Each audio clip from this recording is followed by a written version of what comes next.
is a presentation of Fox Sports. We are Fox Sports. We are San Diego. Last night featured a classic pitching duel in San Francisco as James Shields and Johnny Cueto kept the bats quiet on both sides. But in the end, Cueto went the distance and the Giants celebrated a 1-0 victory. Today, the Padres look to Andrew Cashner to get them back on track. Padres and Giants starts right now.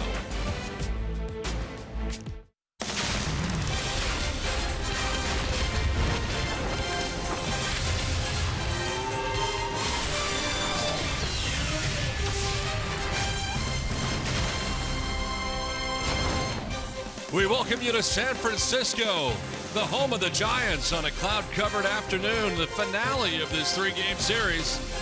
Will Myers with an 11-game hitting streak, trying to keep it going and trying to get the offense going entirely for the Padres. They'll face Jeff Samardzija, of course, a free agent signing for the Giants, and try to follow up what Johnny Cueto was able to do in last night's game. It's Game 3 of a 3-game series between the Padres and the Giants as the Padres try to salvage the final game of the series. Welcome inside the broadcast booth, everybody. I'm Don Orsillo along with Mark Grant. Welcome to Padres baseball. Well, last night, James Shields outstanding again, but certainly frustrated as the Padres could get no runs for him. Don, it seems like every rotation has that one pitcher that's shortchanged. Talk about tough luck, James Shields. Just pitches his little heart out, gives them a chance to win. They can't come up offensively. 6 runs and only 33 innings of work. You got to control what you can control. He controls pitches. He can't control the offense or the defense, but he's holding up his end of the bargain. Meanwhile, today, Andrew Cashner will try to get that final game of the series, and Cashner has been terrific. Cash is money. Look at the record. The last 2 games, 0-1. The first two, and then the ERA really sticks out in the innings. Okay, he's chewing up some innings. He's giving up fewer hits. So what is he doing? It's the fastball location. Hey, he can add and subtract. 92 to 97, even 98. Look at the tail right there. Right on the outside corner. He can elevate with 2 strikes. They will chase it, and then the 2-seamer into the lefty straightens him up. The one thing that he possesses, that movement with velocity. I mean, not too many guys, you throw 98, it's kind of straight. Andrew Cashner, he's got everything working for him with that 2-seam fastball to both sides of the plate. They'll try to keep it going today. Jeff Samardzija on the mound for the Giants, and a very big free agent pickup for the Giants. Yeah, this is huge. Cueto was huge. Samardzija gives you innings. So what does Jeff Samardzija possess? First of all, he's a great athlete. He's got a big frame. See that turn right there? He's incorporated that turn to get a little bit more arm speed, a little bit more movement towards home plate, hence movement on his pitches. 2-seamer, he'll cut. You know, there was a chance in Denver this year. He went out just 2 pitches. That's what he can do. He attacks the zone, sinkers, cutters. You know, watch out for the slider and the changeup today from Jeff Samardzija. But the main thing for this guy, he's going to give him innings. He and Cueto, that's a pretty good 1-2 punch. One thing the Padres are doing well, defense. They're doing pretty well defensively. And one guy that is doing very well is in left field, Melvin Upton Jr. Mike and Mark will delve into the Padres left fielder when we come back after this.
The three-game series between the Padres and Giants. Today, Andrew Cashner on the mound for the Padres. Yesterday, Julie Alexandria had the chance to sit down with Cashner. Coming off a very successful last outing against the Cardinals.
So it's game 3 of the three-game series between the Padres and Giants. Today, Andrew Cashner on the mound for the Padres. Yesterday, Julie Alexandria had the chance to sit down with Cashner.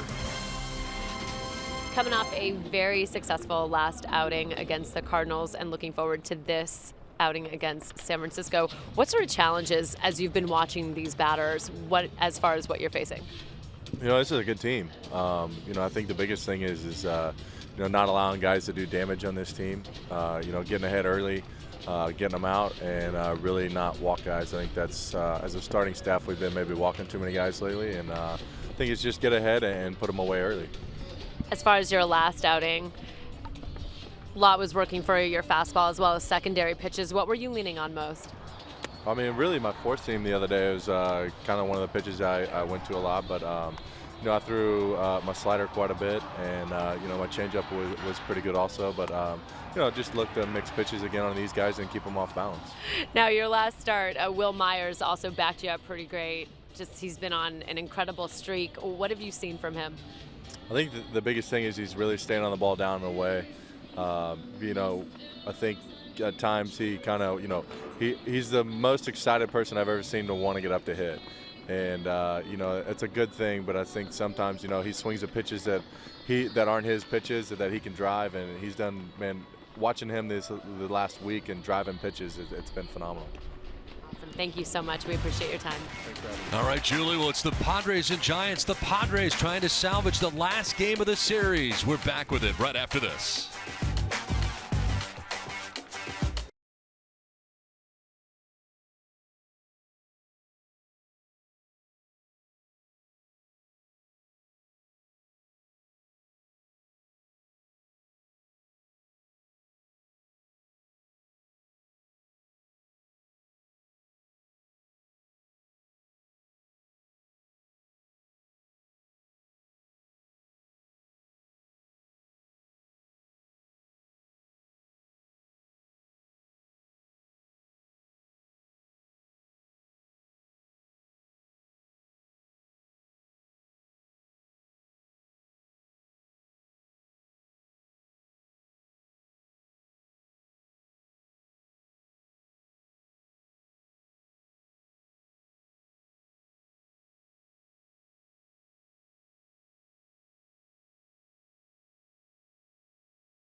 Padres baseball, brought to you by Infinity. Visit your local San Diego area Infinity retailer for a test drive today.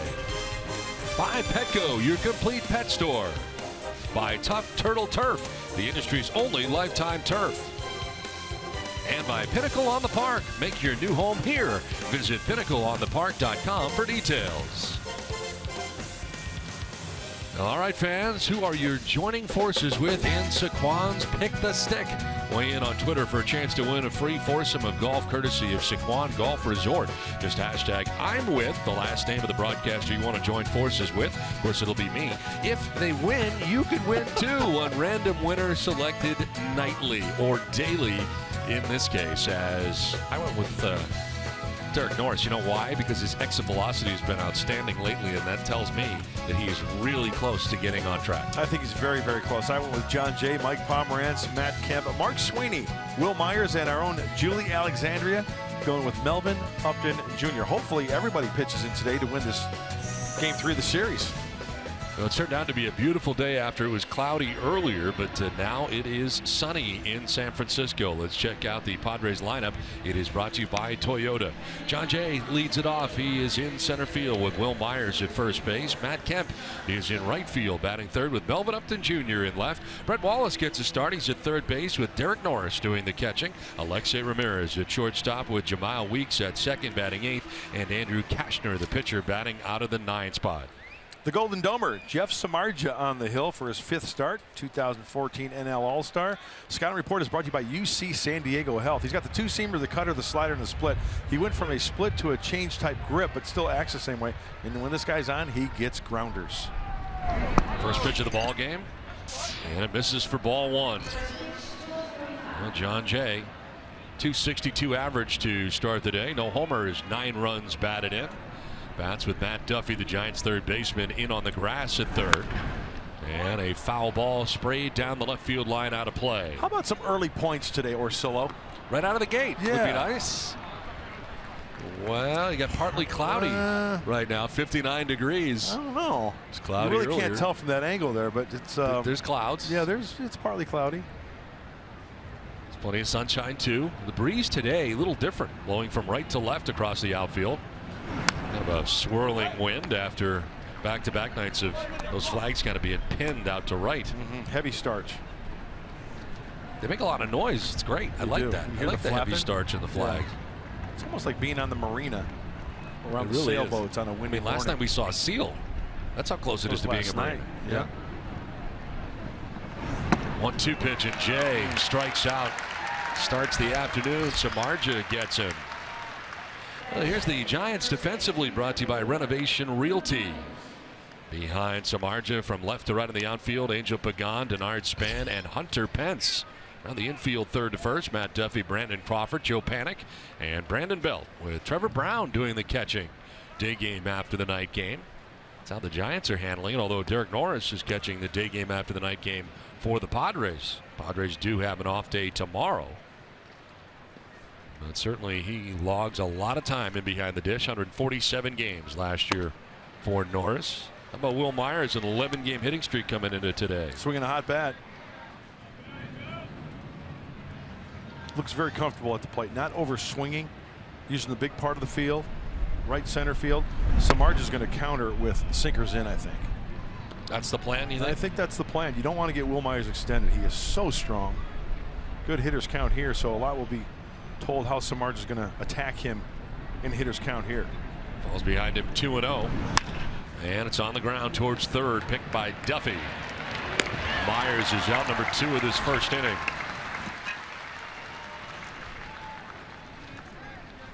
Let's take a look at the keys to the game, brought to you by your San Diego Honda dealers. Always love thinking about the keys. What do they call him here in San Francisco?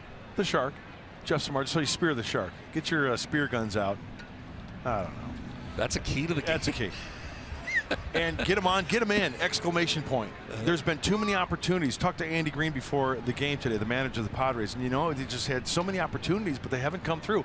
They get one opportunity last night. They capitalized on that one hit by Denard Span. They score a run. Well, the Padres had like 4 or 5 opportunities last night and couldn't get it done. So later in the game when we review these keys, he's still going to be known as the shark, right? So that's not going to change. They go ahead and do that graphic right now. right? Yeah, we'll recap it. It's outside. We'll 2-0. Yeah. We'll have to see if they've got the spear guns out. Now Matt Kemp batting with 2 down here in the inning. Here's a 2-0. Samardzija falls behind. And like any sinker baller, especially a mid-90s two-seamer, as Melvin Upton Jr. waits on deck, you have to have him get those pitches up and attack it.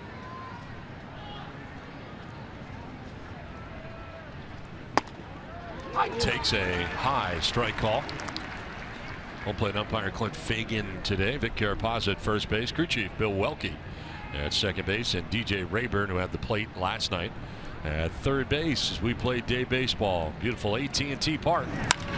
Fly ball headed out towards right center. On the move is Denard Span, and Span makes the running catch with Pence running in behind him. Samardzija has a 1-2-3 first. The Giants are coming up.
Strikeout number 5 for Cashner.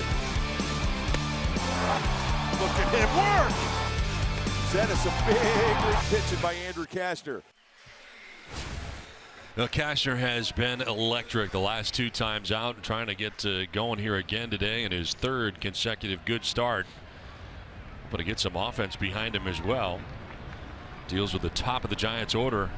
And Denard Span, who made the good running catch to end last inning, and leads it off here in the bottom of the 1st. Span's been the good leadoff hitter here for the Giants, newly acquired, and he'll take a look at ball 1.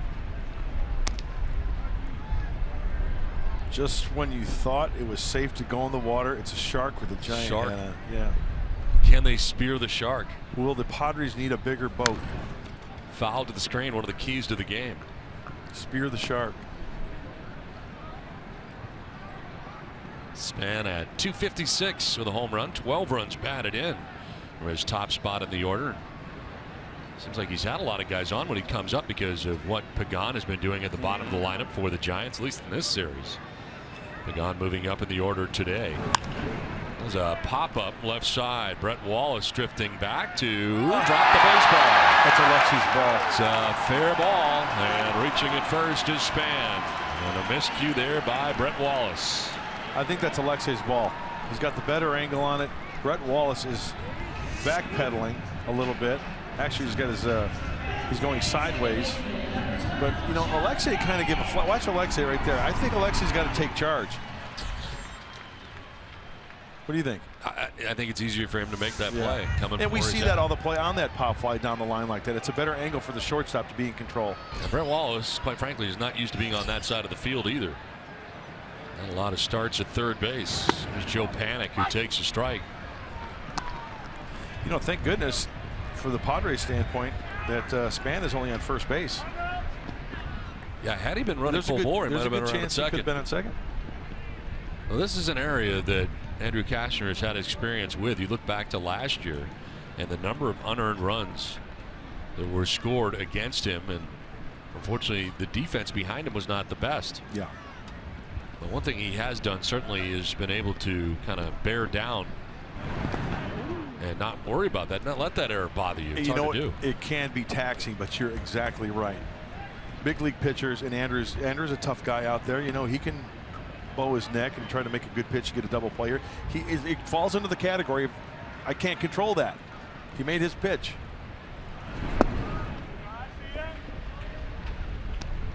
What he can't control is trying to pound the zone down here and work for a grounder to get 2. But I think Span's got to be standing on second base. That's an advantage for the Padres that he's just on first. Wallace charged with the error that gets this bottom of the first inning started. Good sized lead at first base for Span. Always a chance he could take off. Cashner with a good move, and he picks him off at first base. Takes care of that. He was way out there on the lead. Cashner noticed, and a good move to first picks him off. Well, Denard Span, Billy Hayes, the first base coach for the Giants. They looks like they're turning to Bruce Bochy to possibly challenge this one.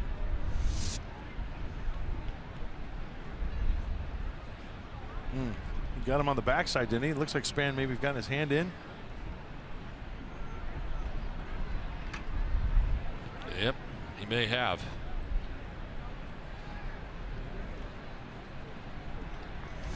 So they are going to challenge this, and this may go the other way based on what we see.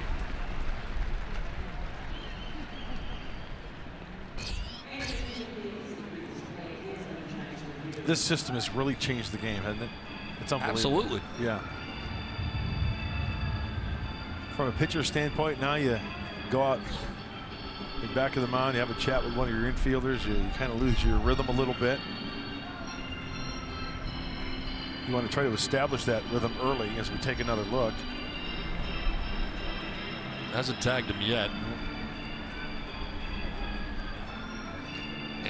Right there. I don't know. That's That's close. tougher than I thought. And again, the call on the field is out. So we'll see if there's enough to overturn it here. Meanwhile, Cashner with some warm-up tosses during the delay. See, the way I look at those is you got to stop when the glove makes contact on the runner, the first initiation of contact on the runner, and then Stop see where his hand is. Yep.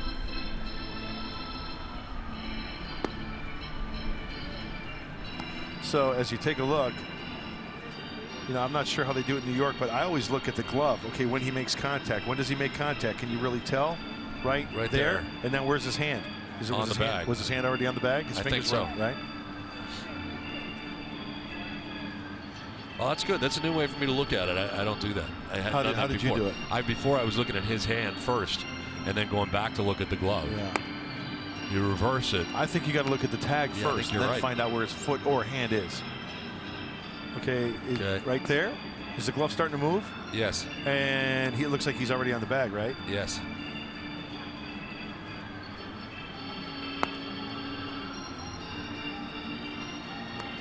I've got safe. I think it's safe. I think you're going to overturn this. I agree with you. In the meantime, sit back and enjoy the tunes of the organ here at AT&T Park.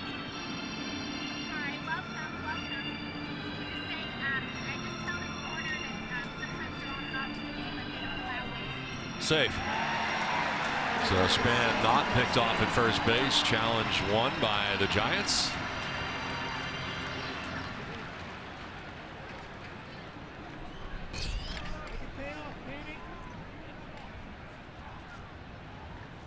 Joe Panic climbing back in here with the count of 1-1.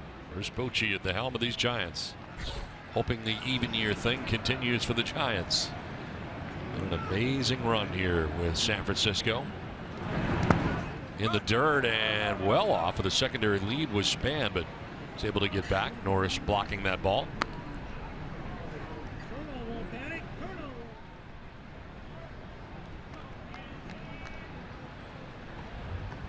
Joe Panic, a .277 hitter so far this year. Good power, 3 homers, 11 runs batted in the early going.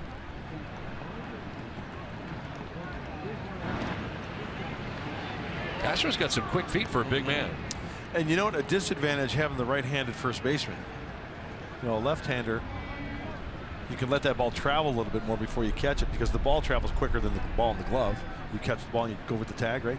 You have the ability to let that ball travel. But it was a nice tag by, you know, being right-handed. Will Myers did everything he could on his end. Still got to reach across his body to get there, though. Exactly.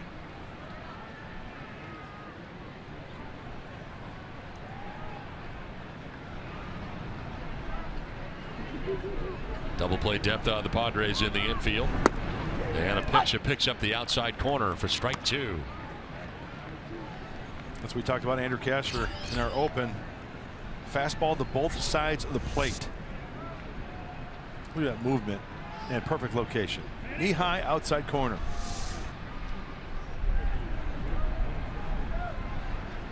Runner goes. Pitch is a ball, and the throw down is not going to matter. It's ball 4.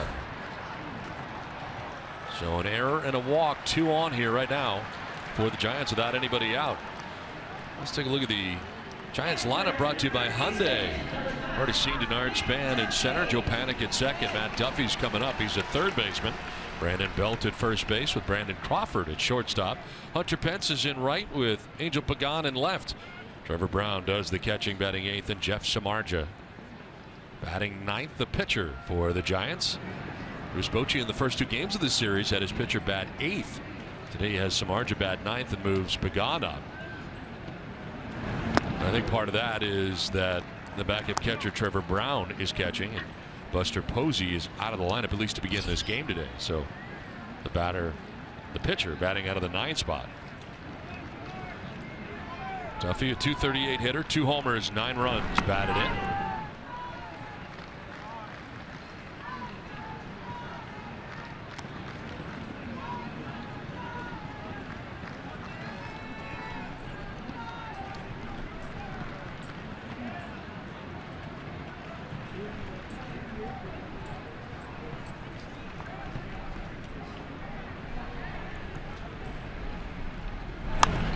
In the air, foul off to the right, out of play.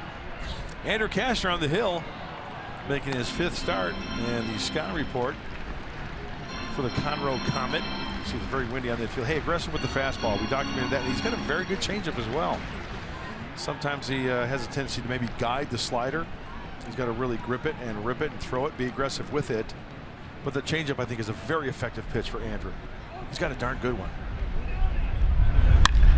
Lined opposite field into right, a base hit. Kemp is up with it as Span will be stopped at third, and the Giants have him loaded with nobody out here in the first inning. That's the first hit of the day for San Francisco. So an error, a walk, and now a base hit, and the Giants have him loaded out of the gate. When you got the hard-throwing right-hander on the hill, how do you counter the high fastball? That's just good hitting right there by Matt Duffy. Not trying to do too much. Giants playing a little station to station here and turning it over to Brandon Belt.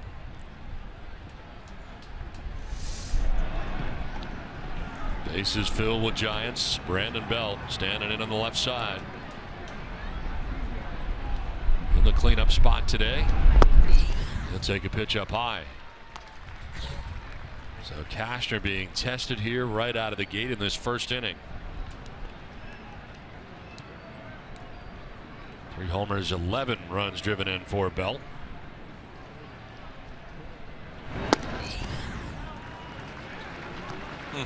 Bases loaded, and now it's 2-0.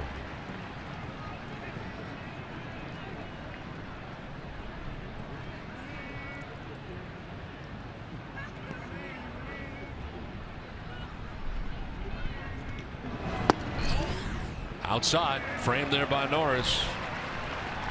3-0, and no place to put Belt.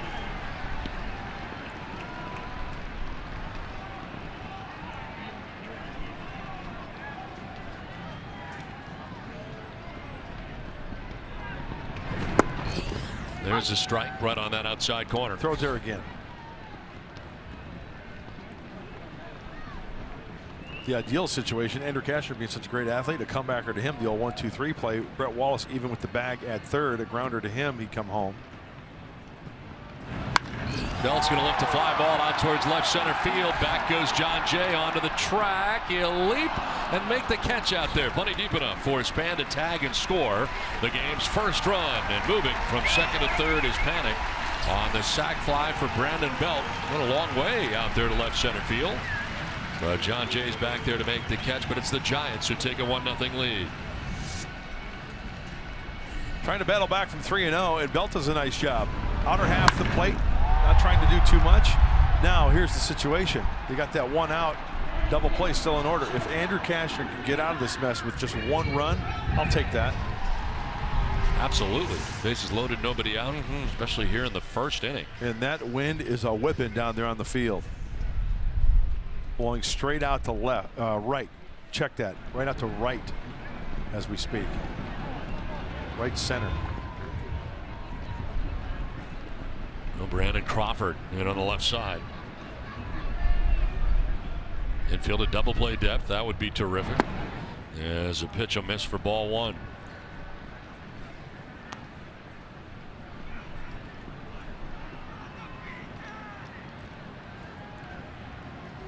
An error and a walk got this inning started. Single by Duffy, the sac fly for Bell. First and third right now for San Fran. 2-0. Well, I know it's early in the season, but you know, you kind of got to wait a little bit before you find out who the guys that are really, really good candidates for double play balls. You know, grounding into double play. Matt Duffy leads the Giants with 5, but Brandon Crawford has grounded into a couple this year.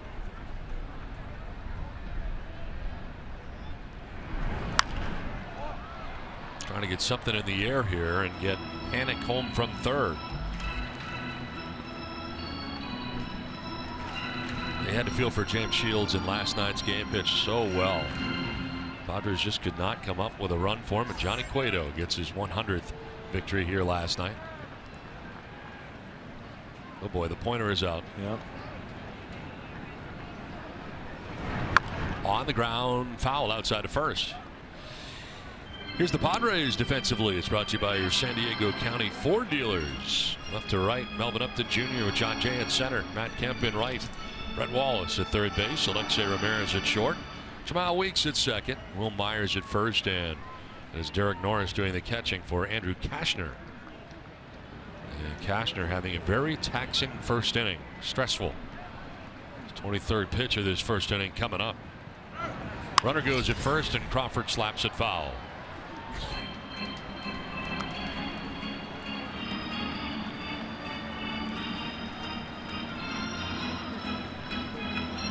Sun's out, guns out.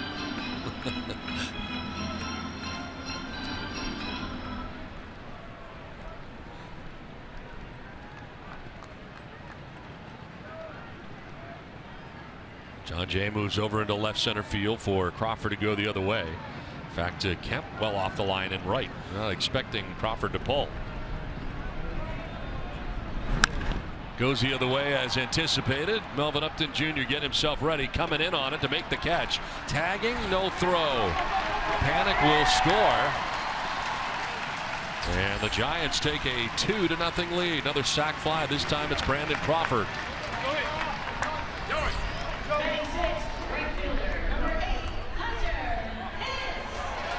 Two at-bats. Productive at-bats. Productive outs. Belt got a pitch up, away, didn't try to pull it. Right there, Brandon Crawford. As Andrew was trying to work down, let's check out the location of this pitch. Yeah, it's above the belt buckle and works underneath it for the sac fly. So 2 down. Duffy at first base, held on over there by Myers. And they'll check on him real quick.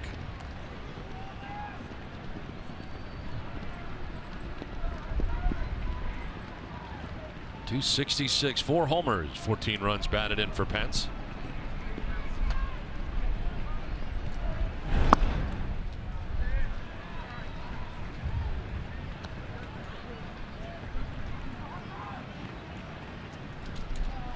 I love the intensity with which Hunter Pence plays the game. Every ounce, every game, right? Not too many guys can do that. This one fouled back below us. Not a lot of success against Andrew Cashner in his career, just 2 for 19 at 105 with 7 strikeouts along the way. 32-year-old, another Texan, Fort Worth, Texas. Cashner with another check at first, got a good move.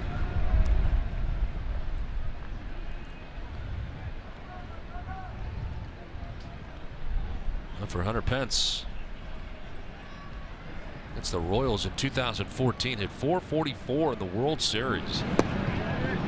Breaking ball in there for a strike 2. That's a dandy. Almost looks like it was a curveball or maybe a slider. He kind of. No, that looks like a curveball. Great location too.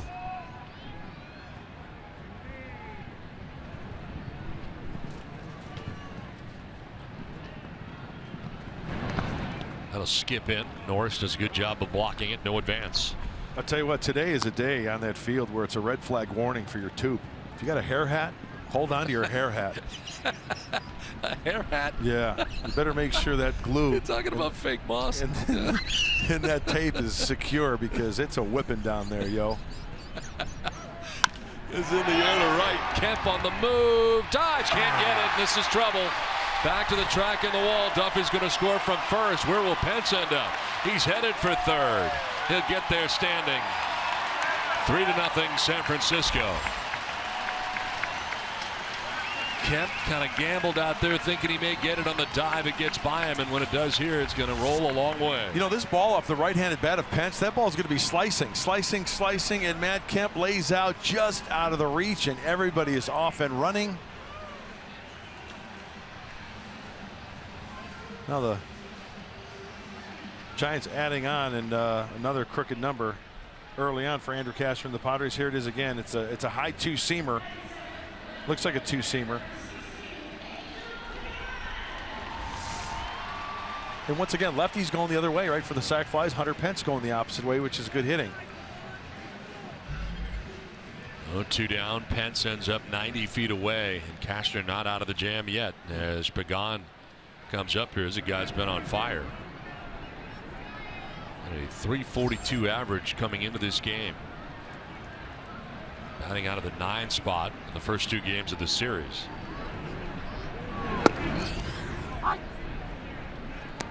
You know, I know we harp on it a lot, Don, and it becomes repetitive, but you know, it's so important, the location of that fastball, the sac flies, that pitch there, up in the zone, up around the belt buckle. Cashner jumping ahead here 0-2. And that's the amazing thing about baseball, because you're talking as a matter of inches to where it can make a difference between a grounder and maybe a line driver or a pop fly. It gets to be that fine.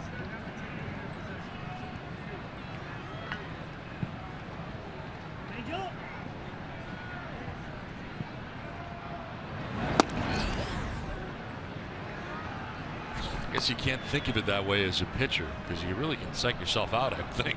Yeah. I mean, knowing that you are an inch away from a ground ball, or worse yet, what happened there with Pence standing at third base.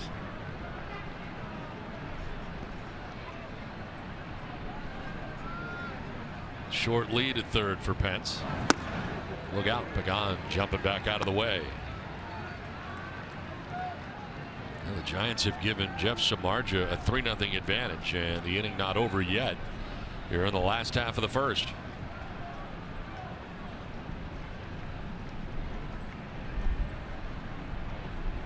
And action looks like it's starting already for the Padres. There's ground ball right side. Jamal Weeks will end the inning, but 3 runs for the Giants who take a 3-0 lead.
can't control that.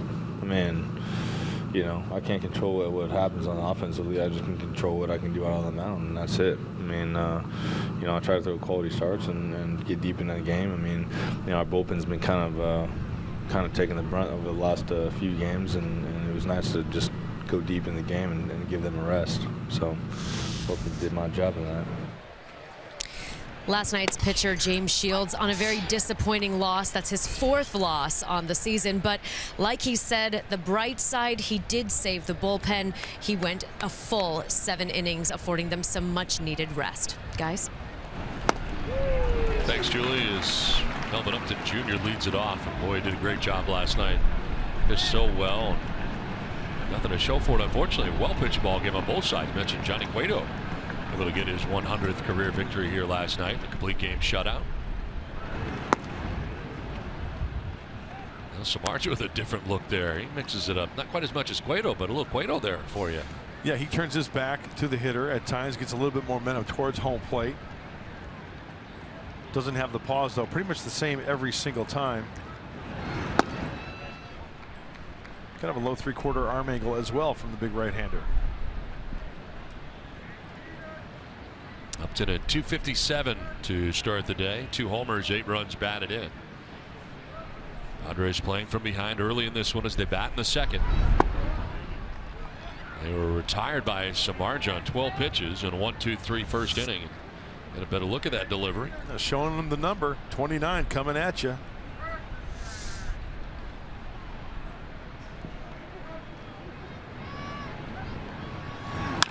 On the ground towards Crawford. Tough hop, played it off to the side, but plenty of time to get Upton. So Samardzija started his day by retiring the first 4. We look back over the years for the Giants and all their success in the World Series in even years, and they've always had terrific pitching. And here this year again, a couple of additions to add to what is already a good rotation. Samardzija and Cueto, they're going to be very, very tough. The big ragu, Dave Righetti, the pitching coach. Yeah, very good at his job. Very well respected in this game of baseball. And you know, when you talk about the top 3-4 pitching coaches, his name comes up, Darren Balsley's names come up. Yep. And it's almost like a reclamation project when you look at Samardzija, because you look at his talent over the years, his numbers should be, we all expect so much from guys when you look at a guy like Samardzija and his stuff, right? But it just hasn't really panned out the way he or fans anticipated. Popped up right side. Samardzija wants it, but he'll give way to Brandon Belt. Called him off, charging from first 2 down. But I think with Samardzija now, with that formula, Dave Righetti, this ballpark, which plays fair to pitchers, and the defense, I think this guy's got a chance to maybe be a 15-game winner. A little bit of offense going his way. There's Dave Righetti.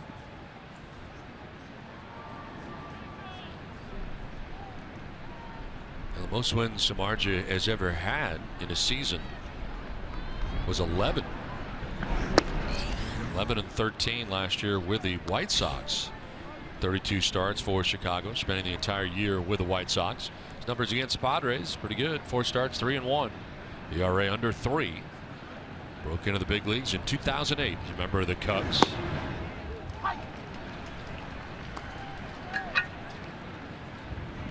He's an All-Star in 2014.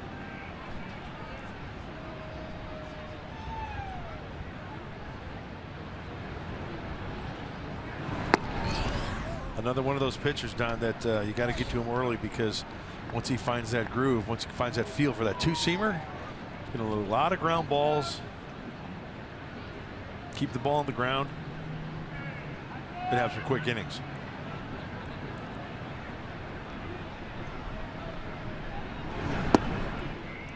Oh, there for a strike, maybe. Alexei Ramirez waiting on deck. Padres batting here in the top of the 2nd. Samardzija started his day by retiring the first 5 Padres that he's faced. Well, his offense has put together a 3-spot in the bottom of the 1st inning.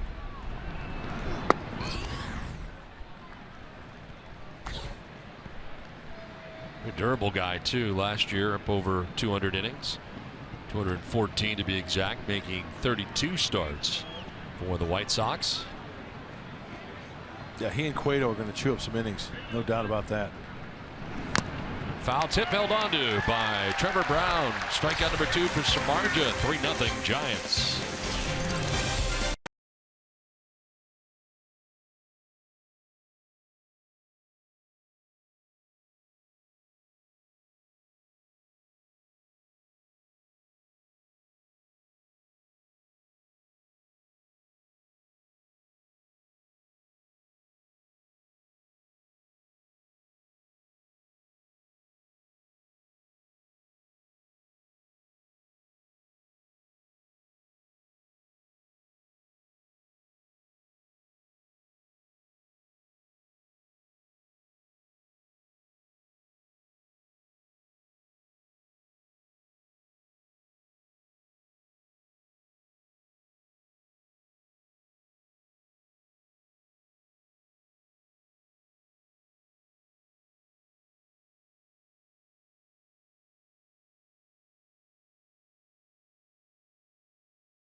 We're going to focus on Andrew Cashner and against Matt Carpenter. This was his last start in the 5th inning. And see how he commands both sides of the plate, in, out, out for the strike. Now this one kind of moves his feet a little bit with the 2-seamers, so he's backing up again. He's doubling up. And then he puts away Matt Carpenter. Now this situation was 2nd and 3rd, 1 out.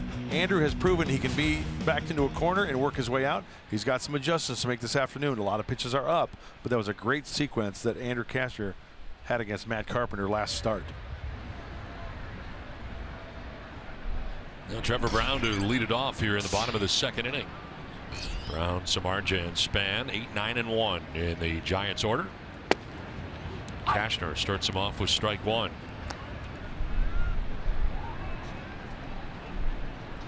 Well, that's not exactly a hair hat, but that's something that the wind would have a tendency to mess up on a windy day like today.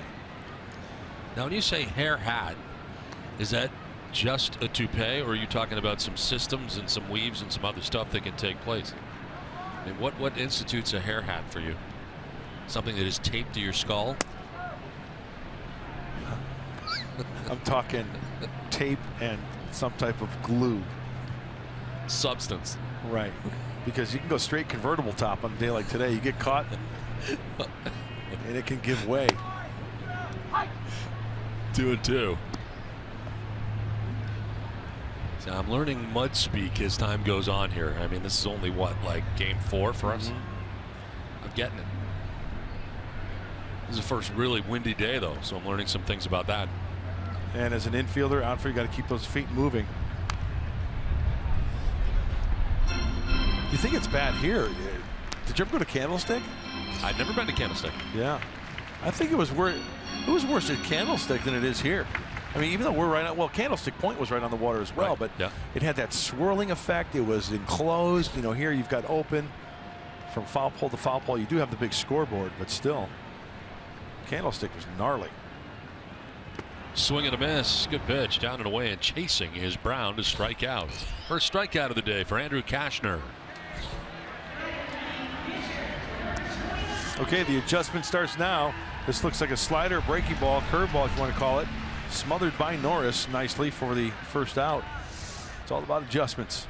Need a quick inning here with that pitch count. Last half inning in the first. 34 tosses for Andrew.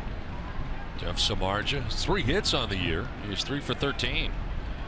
Begin the season, 231 average. Career 137 hitter. You think he chose the right sport? I do. I think he did.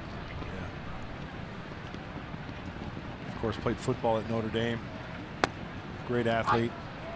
I just feel like baseball is the better decision as far as wear and tear on your body. No question. And how many years you're going to be able to play it.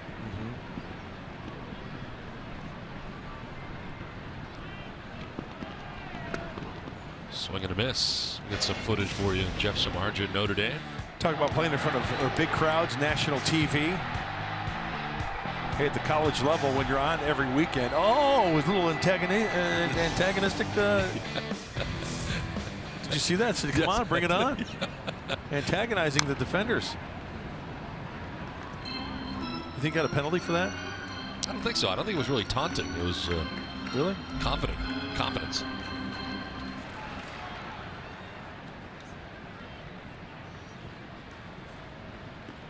Grew up in Indiana, about 45 minutes from Chicago. Outside corner, Samardzija takes with him the second strikeout for Cashner. 2 down. Follow Padres Baseball live with the MLB.com at-bat app. Stay up to the moment at any moment with game day, live game, video highlights, StatCast, news, and more. Download MLB.com at-bat, the #1 app for live baseball on your phone and tablet.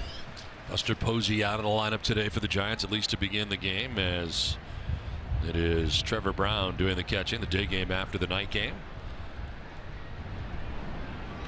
2 down, back-to-back Ks for Cashner, and here's Denard Span.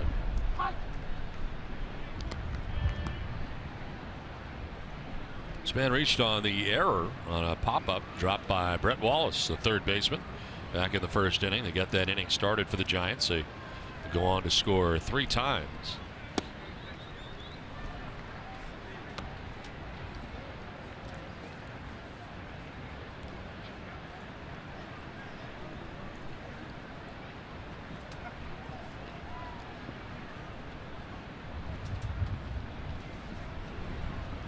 Span turns on this, fouls it down the right field line, out of play. Strike 2.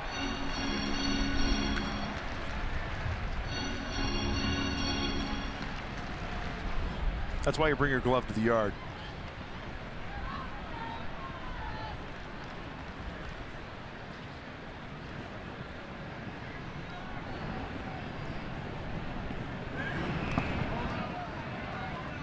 Span, who broke into the big leagues with the Minnesota Twins, grew up in Tampa.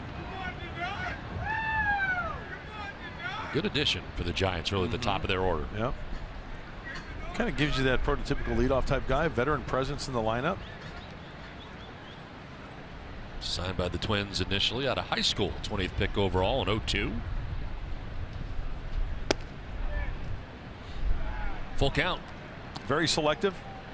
He's got a good command of the, we talk about pitchers having command of the strike zone. Well, the hitters do too.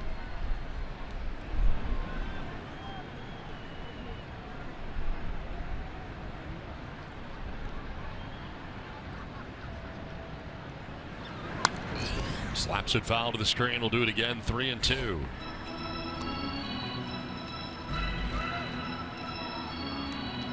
And it's pitches like that and counts like this that will get the pitch count up. And we know that's the ideal situation for leadoff hitters. Here comes your shipment of hair product. 3-2 pitch. Is just outside. That's pretty good at bat by a leadoff hitter in Denard Span. Second walk allowed by Cashner. Well, today's game is presented by Sony, the leader of 4K Ultra HD. And some great looks at this beautiful ballpark, AT&T Park in San Francisco. Well, it's turned out to be a pretty crystal clear day above the stadium. Some clouds off in the distance, but we saw some rain before we left the hotel this morning, but it's cleared out here. And beautiful afternoon, a little on the cool side, certainly breezy. Yeah, with 2 outs, Span at first. Here's Joe Panik. He might be going. I thought they had him picked off in the first inning, but Bruce Bochy challenged it, a challenge that was won by the Giants. Call was overturned. Span would later score. Padres are thinking right along with the Giants with the possibility of Span trying to pilfer second base. I love that word, pilfer. You run it out there whenever you can. Yeah. Fastball in. See, there's a snap throw. I was just thinking the line. I didn't say it soon enough. Fastball in. If it misses, he can go. He's got the front door closed, right, with the left-handed hitter. Go behind the hitter for the snap throw. As soon as he put down that fastball in, I was thinking right along with him there. But the throw off line. Change up.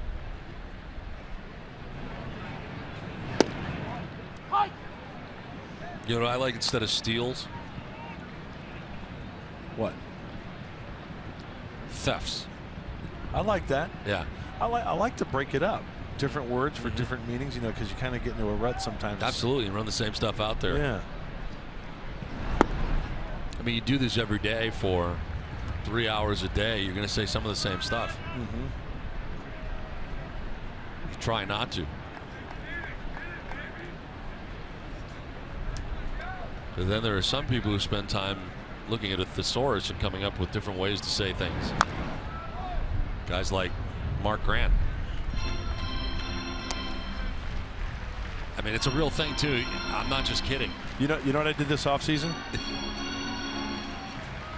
I went to my thesaurus, all the terms that I like to use over the course of a ball game. Then I went to the thesaurus and wrote down different words for each part of the baseball vernacular that I use.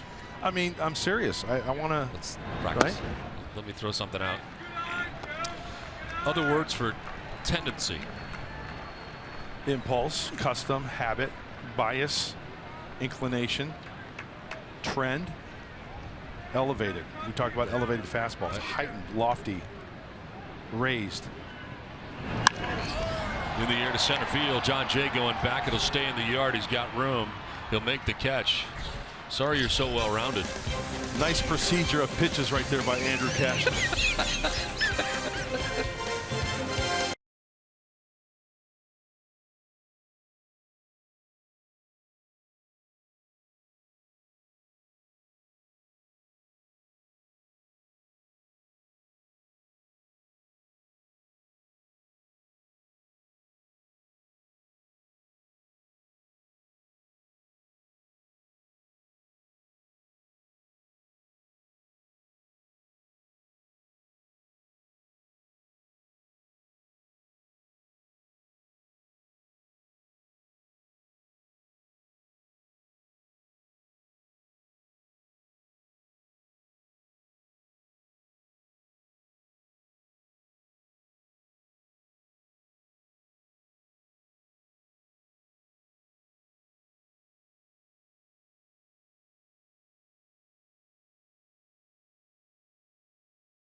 Third inning. Time now for our San Diego fan of the game. And a lot of Padres fans here for this 3-game series. Coming north as Alexei Ramirez leads it off here for San Diego. And so far a disappointing series for Padres fans here, dropping the first 2 games of the series, but chance to salvage the last one. Yeah, you don't want to fall into the category of always playing catch up and trying to chip away. Difficult way to operate. Yeah, and you know what? Andy Green can't press any buttons either, right? To try to get something going. Get some base runners on, and you got to wait for that big hit, that 2 or 3 run shot to even the score before you try getting creative.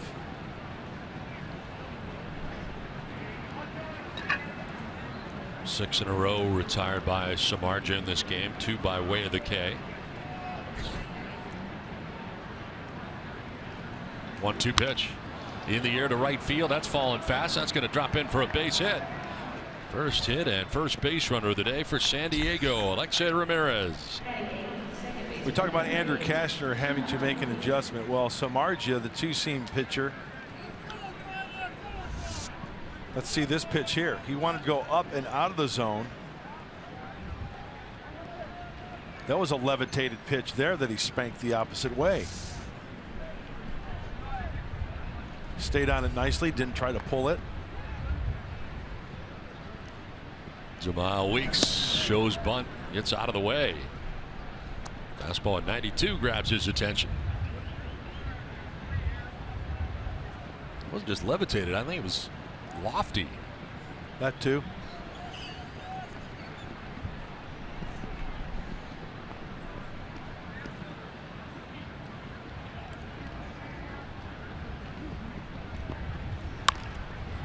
Grounded towards the end of the Padres dugout. Look out. No, Matt Duffy in on the grass at third base, and it really cuts down the range. Samardzija, two-seamer away. If Weeks can get something away and just spank it that way. Inside the bag and inside Duffy, that's definitely extra bases and possibly a run.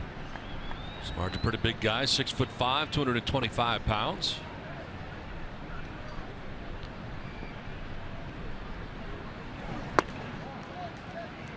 Two and one.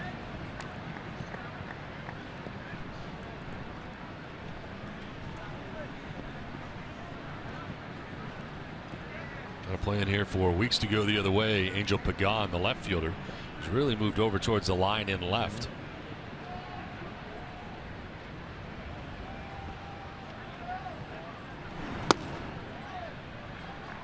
Samardzija falling behind. 3 and 1. Hitters count. Gotta like it. I mean, that's a start.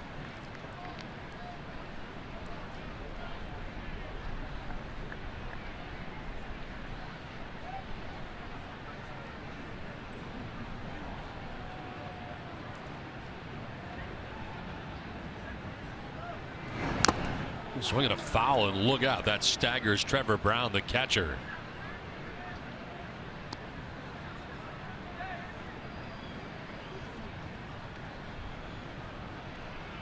He may be bleeding here. He's checking to see if he is. Oh,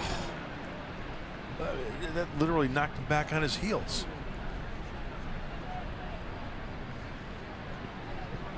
Right square in the grill.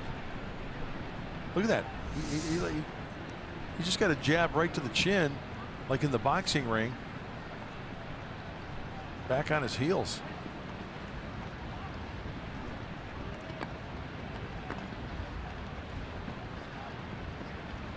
I'll tell you, till this day, Don, I don't see how catchers do it. Nope. It's amazing to me. Trevor Brown going to stay in the game here. Bruce Bochy and the Giants trainer out to check on him. That was pretty flush. Yeah.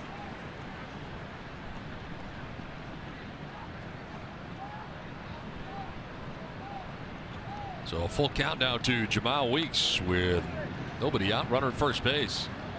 Padres dealing with a 3-0 deficit, batting here in the top half of the third inning.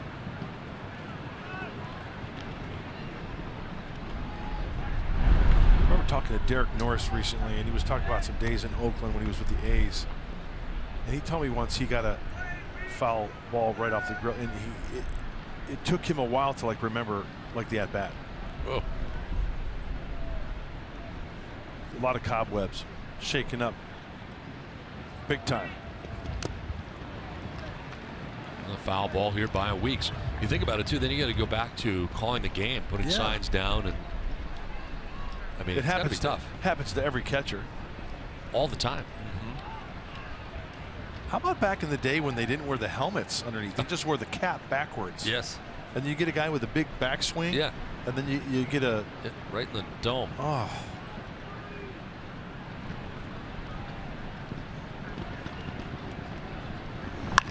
In the air to right field. This is struck well. Back goes Hunter Pence at the wall. That ball is off the wall. Heading from first base around to score is going to be Alexei Ramirez. Throw going to third, and it's going to be an RBI triple for Jamal Weeks. High off the wall in right field, and the Padres are on the board. Almost got out of here to right field. The wind blowing out in that direction, too. What a great at-bat for Jamal Weeks. I mean, he battled. He got a fat pitch. He wanted to go up and in. Now, with the wind, maybe just getting under a little bit too much. Hunter Pence cannot go back all the way, so he's going to play the carom. Which way is it going to bounce? Well away from Hunter Pence. And look at, backing up was Joe Panic. And Jamal Weeks checks out Glenn Hoffman. He gives him the green light. Now Cashner taking a hack, falling it off to the right. How about Joe Panic being heads up and getting to that baseball off the wall in right field? That's a guy who knows his home ballpark. That's the second baseman going out there and helping out his right fielder. Knowing that the ricochet could be nasty, and it was. Cashner almost got hit. 1 for 6 on the season for Cashner.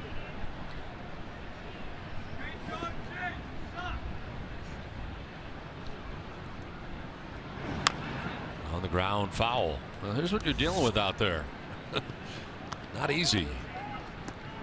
Boy, that was maybe a few feet from going out. Very close. It was off the brick out there high on the wall, and that brick is actually headed towards the right field seats. And kicked off quickly. You go a few feet to the left, it's going the other way towards left center field. Yep. And then that out-of-town scoreboard. Yep. You know, they're embedded out there, so they've got those angles to where if it hits one of those corners, you don't know which way it's going to go.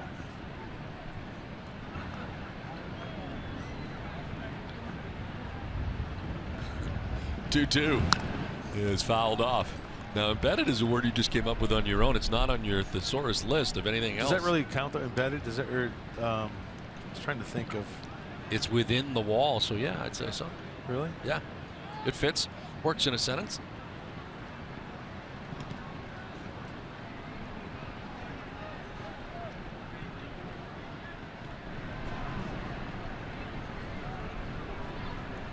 Two.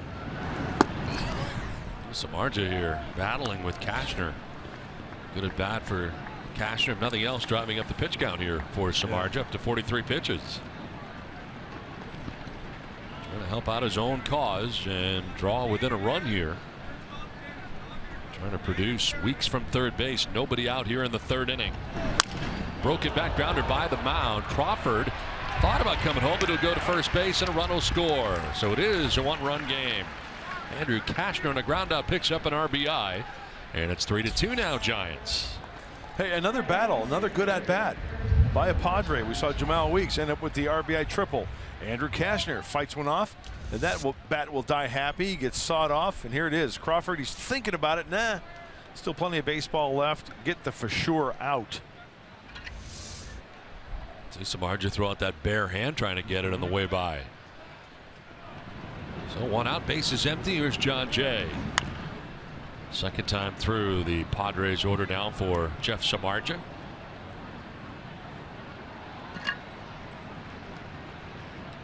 Eight for 19 in his career against Samardzija. 421.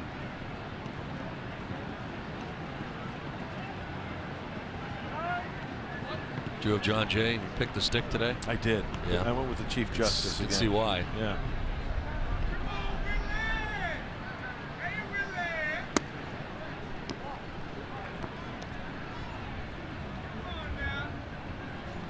Two and one. He has a custom of putting up good numbers against Samardzija.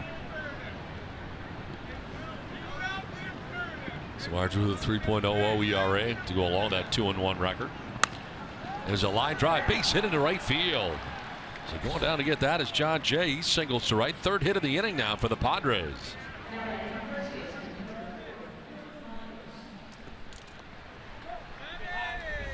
Waiting for his pitch. Samardzija pounded the zone early, went up out of the zone, and then John Jay quick to that baseball. Looked like Samardzija was trying to manipulate the inside part of the plate, and that one leaked over the heart, and he made him pay. The Federalist.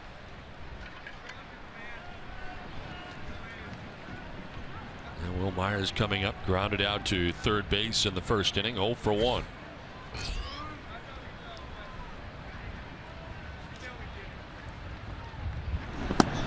He'll take a pitch high for ball 1. Will Myers sits safely in the last 11 games. Third longest active hitting streak. Eric Hosmer, the Royals, 16-gamer going. Yasmani Tomas with a 12-gamer.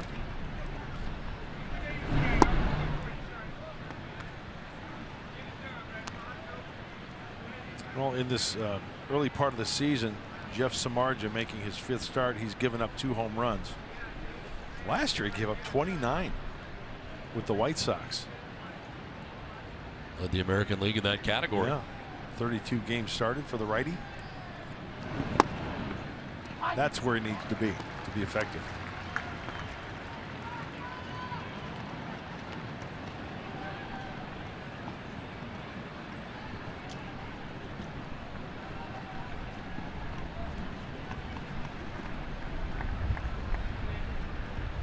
Belt holding on Jay at first with 1 out, 2 runs already in for San Diego. Jay back to the bag at first.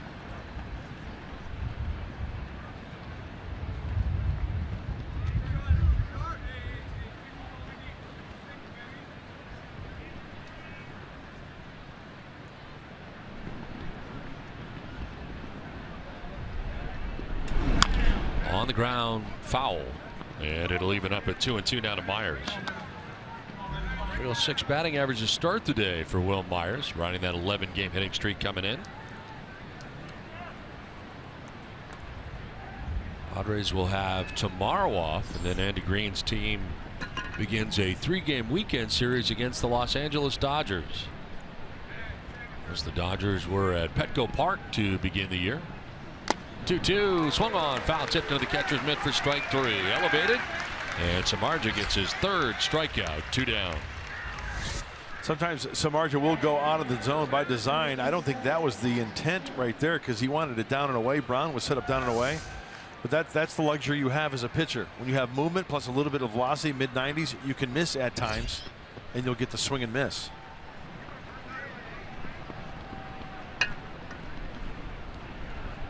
Now 2 down for Matt Kemp, who gets his 2nd look at Samardzija. Flight out to center field, and Denard Span back in the 1st inning.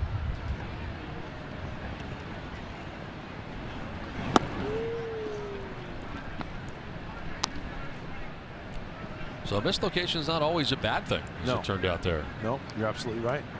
That's what will drive you nuts about this game of baseball. Throw a pitch right down the middle, he pops it up, fouls it back.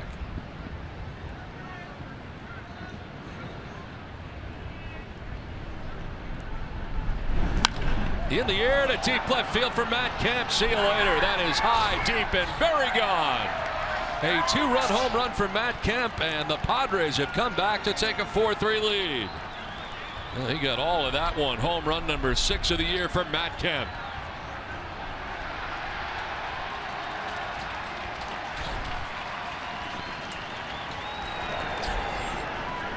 We were just talking about the home runs that Samardzija gave up last year, and here we go. You talk about a high 2-seamer middle in, and Matt Kemp gets that ball quickly. Oh, like a cue ball off a tile floor, that sound. Halfway up the bleachers. Here it is, 2-seamer. Turn that around. So the 3-run lead for the Giants has been erased. Padres have a lead. And Melvin Upton, the 7th member of the Padres to bat here in the 3rd inning. Upton grounded out shortstop in the 2nd inning. I love the 2-run shot. 3-run shots are cool. But that was a beautiful swing. 2-run shot down by a run. That's huge. That's a big home run. There are home runs and there are big home runs. Swing and a miss. Upton strikes out, but the damage done. Padres score 4 times in the inning. The big blast. Matt Kemp's 6th home run of the year. A 2-run shot puts the Padres on top 4-3.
Yeah, thank you very much. How time does fly. April 27th, 1984. Thank you so much for that. You know what? I've got 2 guys to thank for that. Because to my right in the Giants TV booth were 2 of my teammates in 1984 when I was 20 as a rookie. Down the line and a fair ball out of the reach of Wallace. This is going to roll around a while. Duffy's going to run a while. Upton is headed back to the corner to get it. Duffy's headed for third, and he'll be stopped there with a triple to begin things in the bottom of the 3rd inning, right down the line. Did you see the shift in the outfield? Yeah, it was the other way. Big time shift because Melvin Upton Jr. was way over in left center field. He gets a pitch that he can pull from Andrew Casher, and then it's off to the races. Well off the line is Wallace. I mean, Melvin Upton Jr. had a long way to run because they've been playing Duffy to go to right center field. Well, look how long of a run that is. Well, Duffy starts this inning at third base.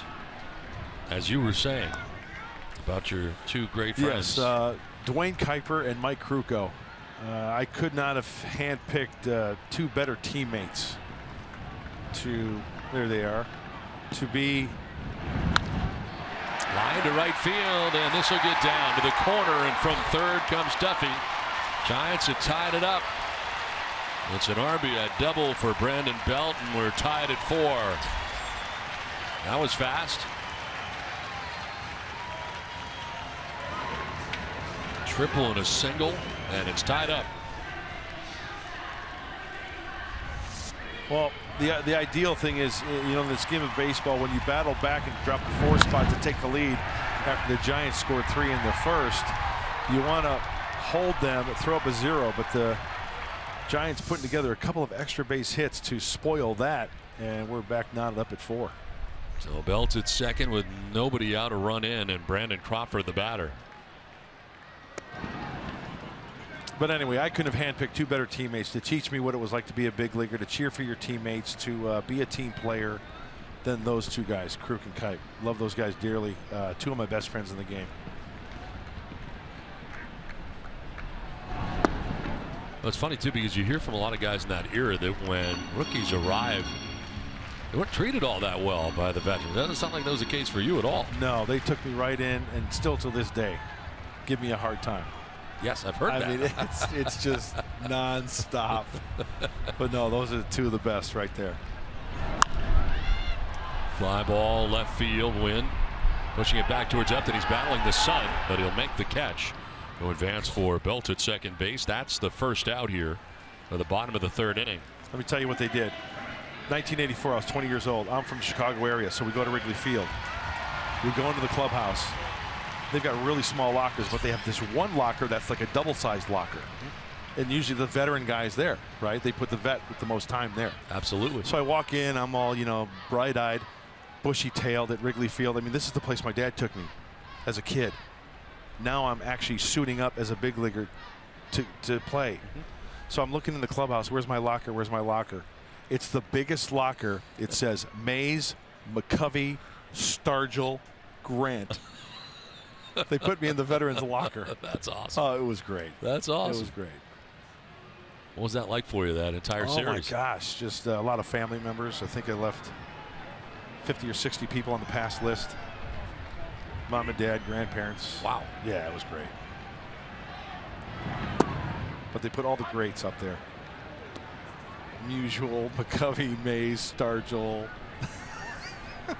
Not much has changed in Wrigley Field over the years. Has that changed? Has the clubhouse changed? Yeah. Where it was, the visiting clubhouse? Yeah, they dressed it up a little bit. Still among the smallest in all Major League Baseball. Very tight quarters there, yeah.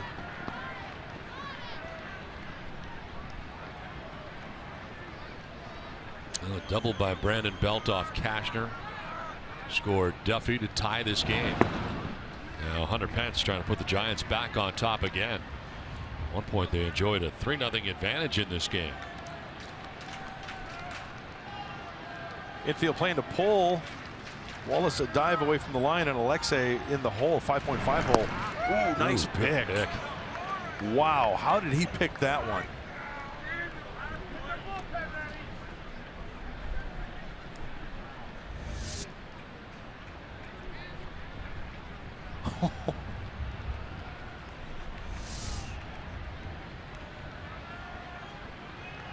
That's huge, because then there's a runner at third with fewer than 2 outs. Elevates, and Pence does not chase.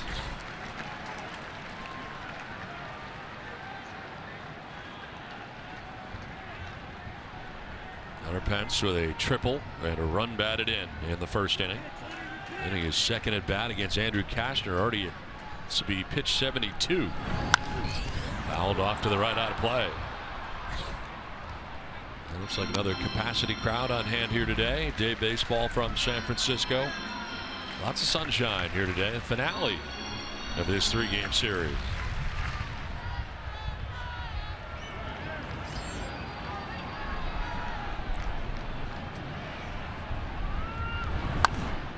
Look out. Liner into the seats beyond the Padres dugout. That's an emergency swing right there by Pence.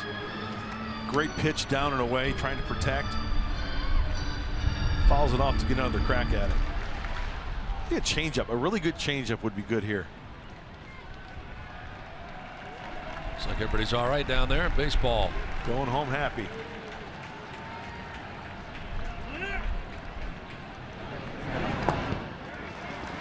Ball 4. Pence down to first base. Third walk allowed by Cashner. So 2 on, 1 away. And it'll bring up Angel Pagan. Pagan grounded out to second base in the first inning. The hits leaders, 26. Pagan batting primarily out of the 9 spot lately for the Giants, and lots of production comes in, hitting at .312. Gene Segura, top of that list with the Diamondbacks. You know what that tells me? Accepting your role, hitting in that number 9 spot. You know, you can sulk, you can hang your head, but no, not Angel Pagan. He's taking advantage of it. It's a sign of a team player, don't you think? A little bit of motivation. Sure. Kirkman is up. Saw him warm last night, but did not get into the game. Was called up yesterday from AAA El Paso. Last night, the bullpen getting a pretty good rest with Shields pitching so well. Mentioned the pitch count for Cashner. Next pitch will be his 77th in 2 1/3 innings.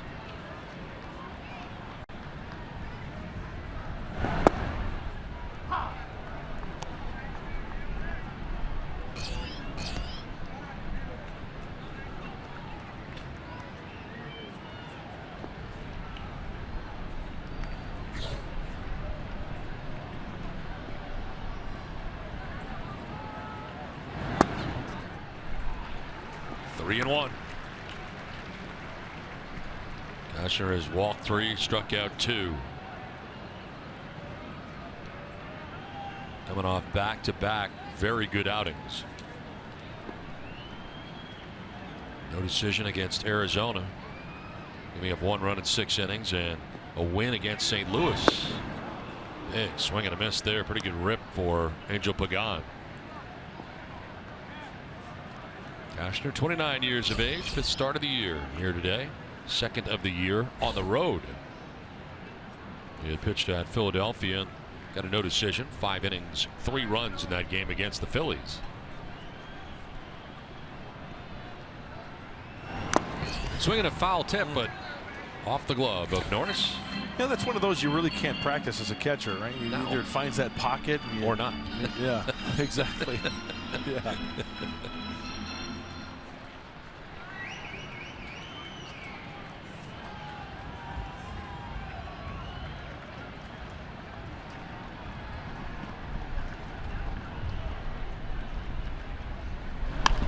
Slap foul. You know, when you talk about hot zones and tendencies of pitchers, how they pitch certain hitters, well, this is a left-handed hitter. Okay, so the left of that box, that's where the batter's box would be. So where does he like to pound it? A lot of 20%, the red down and away, 16 and 20% down and away, trying to get him to roll over and get a ground ball. And of course, the hot zone, the blue, up and elevated in the middle, 6%. You want to stay away from that area. We got a battle going on here.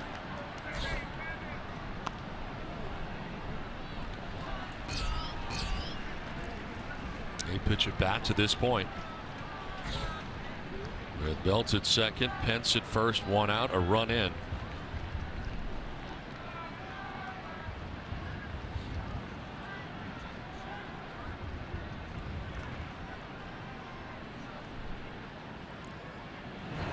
On the ground towards shortstop, Ramirez will go to second for 1 on to first. It's going to be late.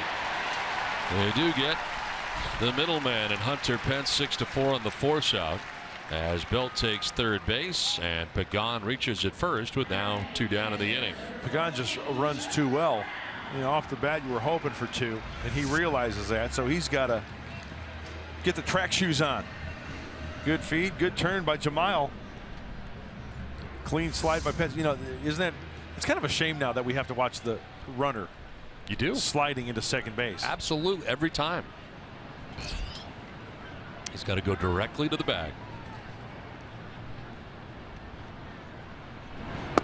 I think you should still be able to go one side of the bag or the other, but they should stick to the rule, and that's a good clean slide by Hunter Pence, abiding by the rules. Right to the bag. Right. But I still think you should be able to go to each side of the bag. But if you can't, if you're 1 inch off from touching the bag, you got to bang the guy. What do you think? I think if you can, I like the old, well, see, the old rule isn't, it's so much different now. I think if you could maintain contact with the bag, meaning that you don't go far enough that you can't ever reach the bag, you should be able to reach the bag, make contact with the bag. Even if you don't, you're within an area that you could. But it's whether or not you go out of your way to take out the fielder. Like, it's obvious if you're trying to take the fielder out. You know what I'm saying? Correct. So I think that's what should be eliminated. Not the sliding like you're proposing, a little bit to the right, a little bit to the left. It's, are you trying to take this guy's legs out? And if you are, and you're out of the, you know, you're not able to contact the bag, then I think it should apply. But this is almost to the extreme now, this rule. And you're going to look at it every time because you're talking about 2 outs. I know. An automatic out at first base. Yep. It's an interesting point. It's outside.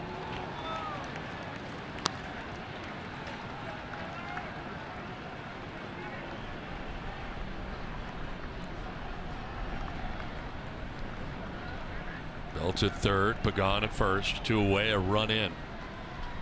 Battling today has been Cashner, really right out of the gate through 34 first inning pitches. That's ball 4. He's going to lose Brown.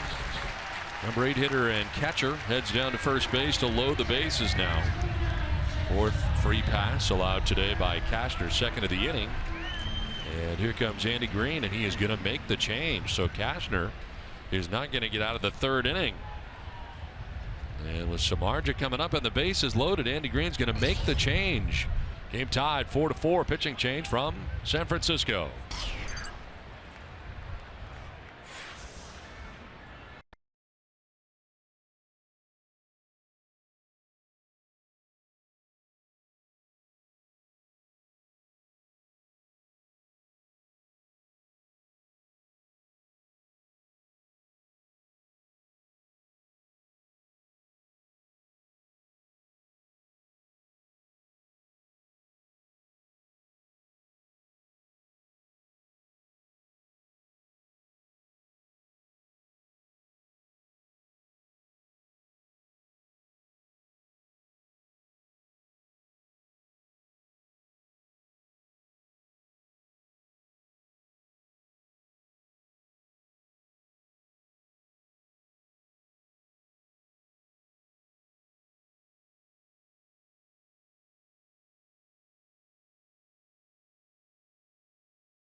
Baseball brought to you by Sequan Casino. Sign up for the new Padres Club card today. By Jack in the Box, taste the Baconlicious Sourdough Bacon Ranch Combo. And by Mercury Insurance, we're on a mission to save you money. Log on to mercuryinsurance.com today. Now back in San Francisco, bases loaded with 2 outs, and Jeff Samardzija swings and lifts a fly ball, falling fast into right, and diving, catching it on a hop is Kemp. 1 run is in. Here comes another. 2 runs in for the Giants. And San Francisco takes a 6-4 lead. Michael Kirkman just into the game. First pitch swinging is Samardzija, and he plates 2 more runs to take a 2-run lead.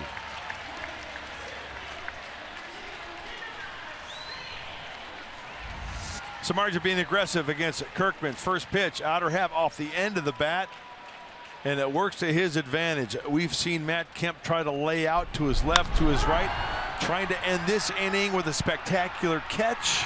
Just misses it. Off the end of the bat for Samardzija for the single to right. Runs charged to Cashner. Still responsible for the runner at third is now the top of the order, Denard Span. Andy Green making the change with the pitcher Samardzija coming up and the bases loaded. Bit of a surprise there. I think the frustration, I mean, you know, there are a couple things I can see maybe why Andy Green made that choice. The frustration, the pitch count that inning, it's a serious workload. Ramirez will go the easy way to second for the force out that ends the inning. Well, the Giants have retaken the lead on top 6-4.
lead 6-4 as we head to the top of the fourth.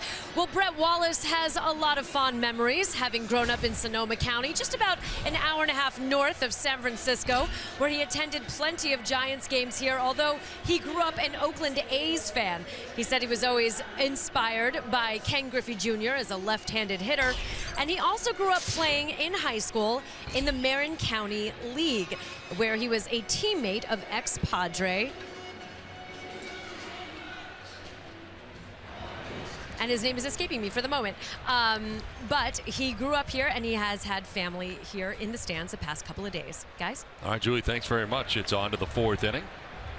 4-run inning in the third for the Padres, who look to be in good shape on top 4-3, but back come the Giants with 3 runs in the bottom of the third inning, and it has propelled the Giants back on top 6-4 as Wallace stands in and takes strike one from Samardzija, who has new life. He had a 3-run lead go by the boards.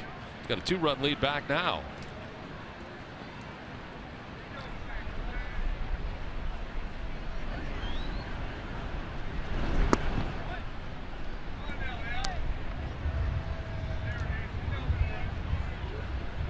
Brett Wallace, Derek Norris, Alexei Ramirez to bat in the inning. Hey guys, he was a teammate of Will Venable back in the day, playing in the Marin County League. He was a freshman. Will Venable was a little bit older than him, but he remembers watching him and saying he always knew he would be a big leaguer. Yeah, in the Bay Area, Will Venable, of course, his dad Max with the Giants. Where's he this year? Cleveland? I think so. Part of the Indians outfield, I think. I know we saw him in spring training. 2-1. Wallace thought about it, lays off. Samardzija missing up top. Missed a lot up in this game, has Samardzija. He sure has. And when those 4 runs in the third inning, the Padres did a good job. The extra base hit, the 2-run shot from Kemp. Battling back again. Ball 4. Good start to this fourth inning for the Padres. Brett Wallace, a leadoff walk. That is just the first free pass served up by Samardzija.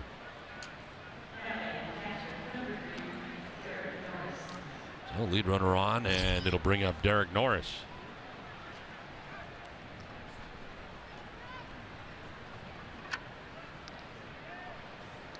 Norris struck out swinging in the second inning. One of the 4 strikeouts on the day for Samardzija.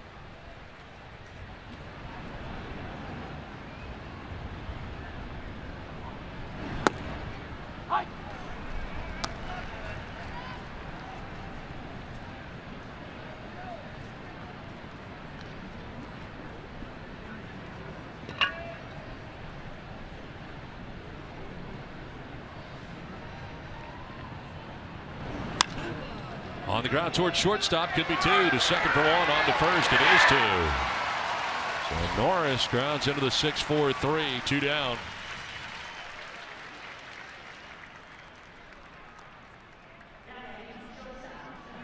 Well, when Samardzija's on his game, he's got the 2-seamer working, righty on righty. Crawford, pretty darn good shortstop. Feed to Panic. And once again, you watch the slide. Brett Wallace right into the bag. Boy, it takes a lot of pressure off the middle infielders now, doesn't it? It does. You can just kind of not worry about it. I mean, pretty intimidating. You're thinking about somebody bearing down on you from first base. There's a liner to center off the bat of Ramirez, and back to retrieve it is Denard Span. Gone are the Padres at the top of the fourth. Giants have a 6-4 lead.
ball to center. That's going to chase. Venable back, still back, and makes the catch. Go away. Oh my. Well, that was a memorable moment in Padres history, brought to you by Geico. Padres at the Giants, June 17, 2013, in the bottom of the 12th inning. Scores tied 3-3, and Will Venable, we've just been talking about, robbed Juan Perez of the game-winning RBI with an amazing catch in center field. The Padres would go on to win it in the 13th, 5-3. Remember that night? Oh yeah, that was a game saver. Because if that ball drops, it's a game winner for the Gigantes.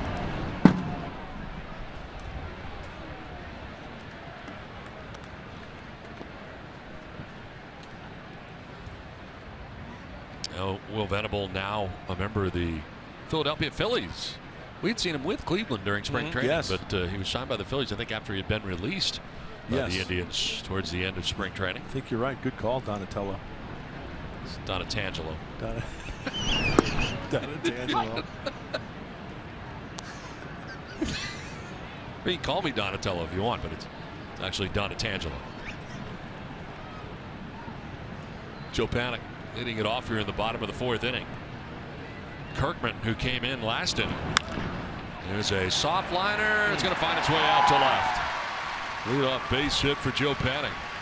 Just a little slap the opposite way. Not over swinging by any means for Panik. And lefty on lefty to boot. Kind of just spins on that front foot and doesn't really even have kind of a pickup in a stride. Kind of a wide stance. Turn. Yep. There's Matt Duffy, 2 for 2 on the day, but all that was against Cashner. Duffy is single to right, tripled, scored 2 runs.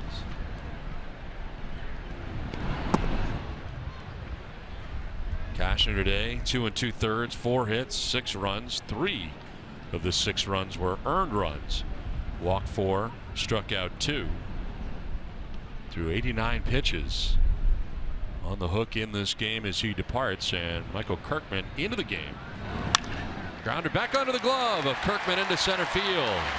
Heading first to third goes Panik. And the Giants have runners at the corners now with nobody out. If Kirkman can pick that, he could have started a double play, but instead it gets into center, and trouble here now for the Giants.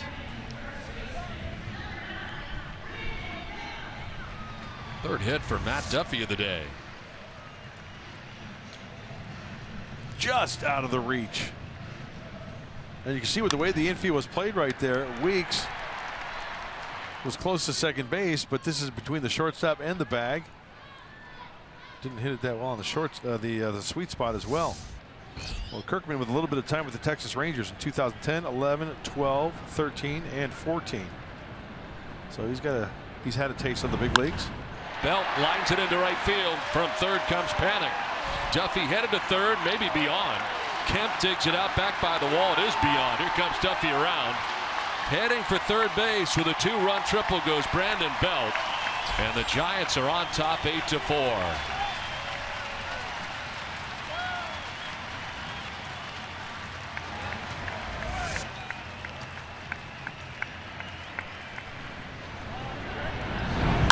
Lefty Panik going the opposite way. Brandon Belt pulling this ball down the right field line.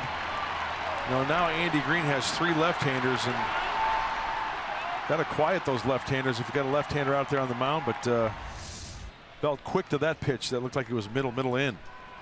3 straight hits off Kirkman to open up this bottom of the 4th inning. Brandon Crawford, the batter. On the ground to first. To the backhand goes Myers. He'll take it himself. No advance for Belt at third base, and there's the first out of the inning.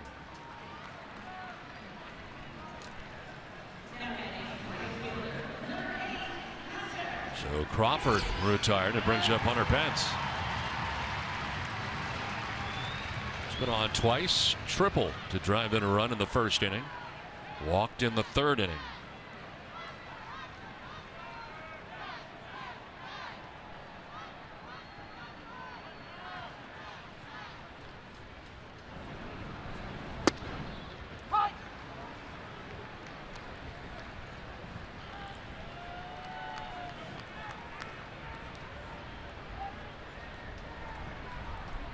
Kirkman's always been a reliever. Never started a game at the big league level. Flare to center. Jay coming in, not going to get there. From third comes Belt. The Giants have their 9th run. They take a 9-4 lead. It's been a 3-run, bottom of the 4th inning so far for San Francisco.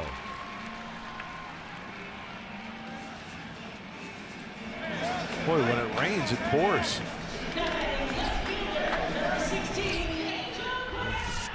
You know, the common theme today is that one. You know, there are pitches that are right down the middle, they get smoked, and then there's the ones off the end of the bat. But hey, with the way things are going right now, Giants are making contact and finding the garden spot out in the outfield. So Kirkman touched for 3 runs of his own, allowed 2 inherited runners to score last inning. Here's Pagan. Slowly rolled left side. Wallace looked at second, now fires to first, off balance, and just gets him. And Wallace trying to see if he could get that lead runner, could not, and then had to throw sidearm on the move to get Pagan, who pretty good runner was on the move down to first base, but they get him as Pence takes second. Now 2 down. Nice play by Wallace. The Giants being aggressive, Angel Pagan being aggressive as well.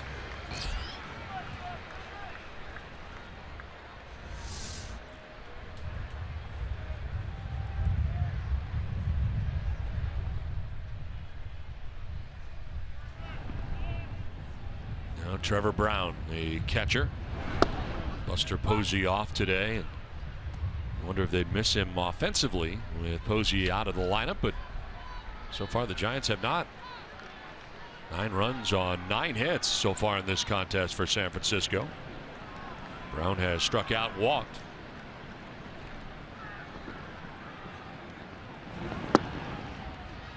Michael Kirkman's first appearance with the Padres, called up yesterday from AAA El Paso. Parts of 5 years with the Texas Rangers. Last year appeared in 12 games.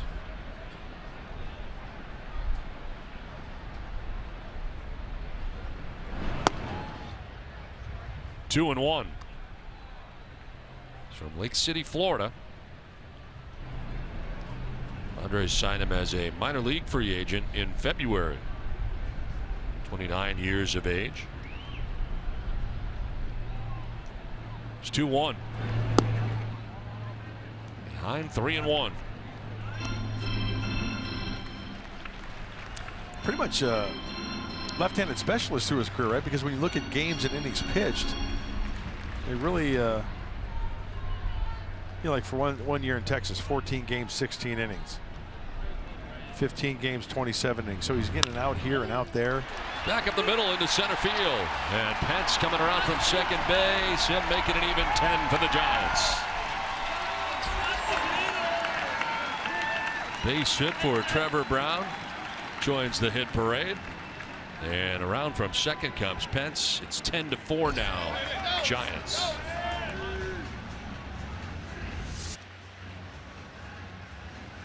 Once again, another pitch that's up. And with the way the defense is playing, not even close at the middle of the infield. So Kirkman not hitting his spots.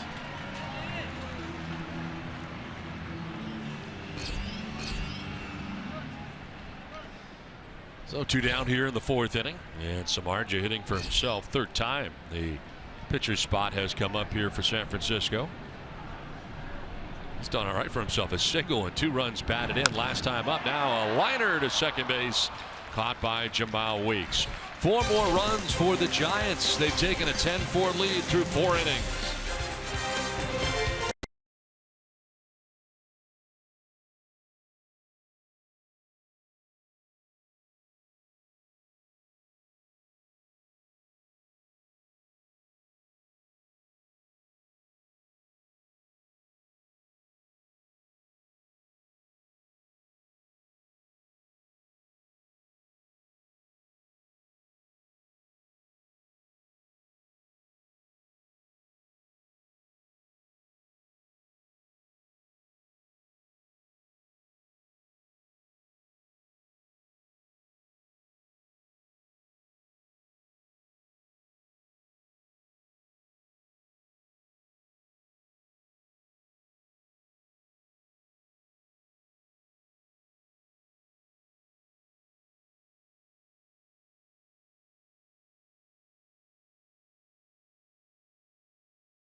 off the Harrah's game summary. And a tough first inning for Cashner, scoring 3 times were the Giants, and off the bat of Hunter Pence, that was a triple. Padres would come back, though, and Jamal Weeks with his triple able to score Alexei Ramirez. Padres would score 4 times in that inning. A 2-run shot for Matt Kemp put the Padres on top 4-3, but then back came the Giants. Samardzija helping at his own cause with the bases loaded. 2 runs would score as he drives in a pair to put the Giants on top 6-4. They've added 4 more and have a 10-4 lead that we take into the 5th inning. And Cashner on the hook right now for the Padres. Lasted 2 2/3 innings. 6 runs, 3 earned, and through 89 pitches. So it's to the 5th we go for those of us who are awake. And it is for the Padres, Jamal Weeks. The pitcher's spot. Looks like Travis Jankowski's already come out on deck. And then John Jay to face Samardzija. Works into the 5th. Samardzija worked his way around a leadoff walk to Brett Wallace in the 4th inning. Got a double play grounded into by Norris, and then got Ramirez to line out. Might be one of those days with the off day tomorrow. Might see a plethora of arms out of the bullpen in abundance. There is Jankowski, who has come out on deck.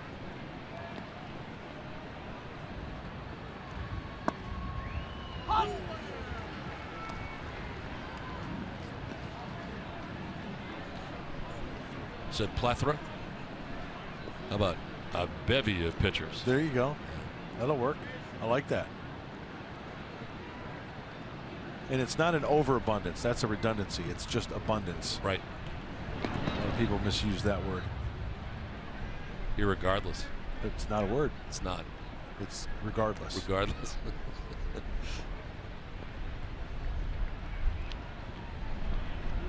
Grammar with mud. Should be a segment. I just want to get better at it. Right?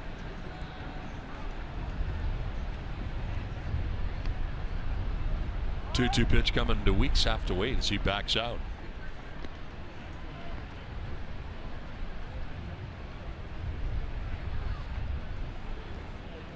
Weeks with that RBI triple in the 3rd inning.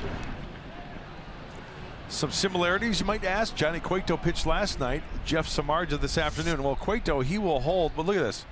Louis Tiant like on the left, and Jeff Samardzija shows his number as well to the hitter. Now, Cueto always varies it. I mean, he'll stop, he'll quick pitch, he'll do it. It looks like Samardzija, he does the same cadence every single time. Swing and a miss. 5th strikeout for Samardzija. First out of this 5th inning. Cueto does a little shimmy, if you will. A bunch of stuff. Yeah. Quick pitches. And even as we take a look at Samardzija, you know, he stays over that rubber nicely, and that's so key for any pitcher, to stay over that rubber just for a little bit before you start your momentum towards the plate. Have your arm a chance to catch up. Well, Bruce Bochy said he's entertaining to watch. Talking about Johnny Cueto last night. Jankowski pinch hitting here for the pitcher spot. 182 average coming off the bench for the Padres. A lot of pinch running appearances. Seen him come in defensively for Matt Kemp in right field at times. Made a spectacular catch earlier this year. Luis Perdomo looks like he'll be coming in for Michael Kirkman.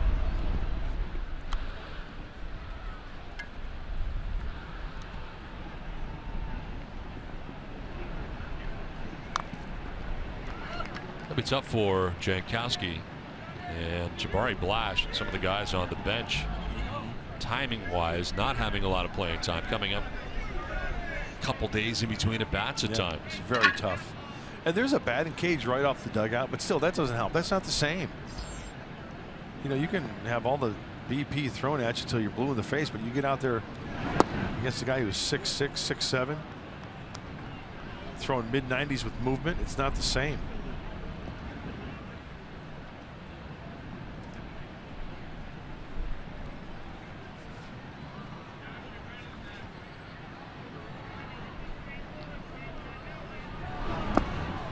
skip in, and it's 2-2.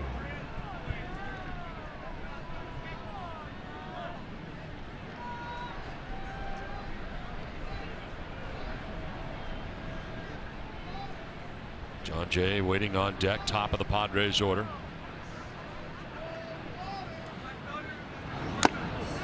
Blew that one by him. 94 back-to-back Ks for Samardzija, 6 in all. Seems like a good time. Good a time as any to check out the Cholula flamethrower. Yeah, with Jeff Samardzija 96, that's picante. That's some hot sauce. And with the team playing the Padres winning, I kind of go mild on the Cholula flamethrower. John Jay will take strike one. Spicy, tangy.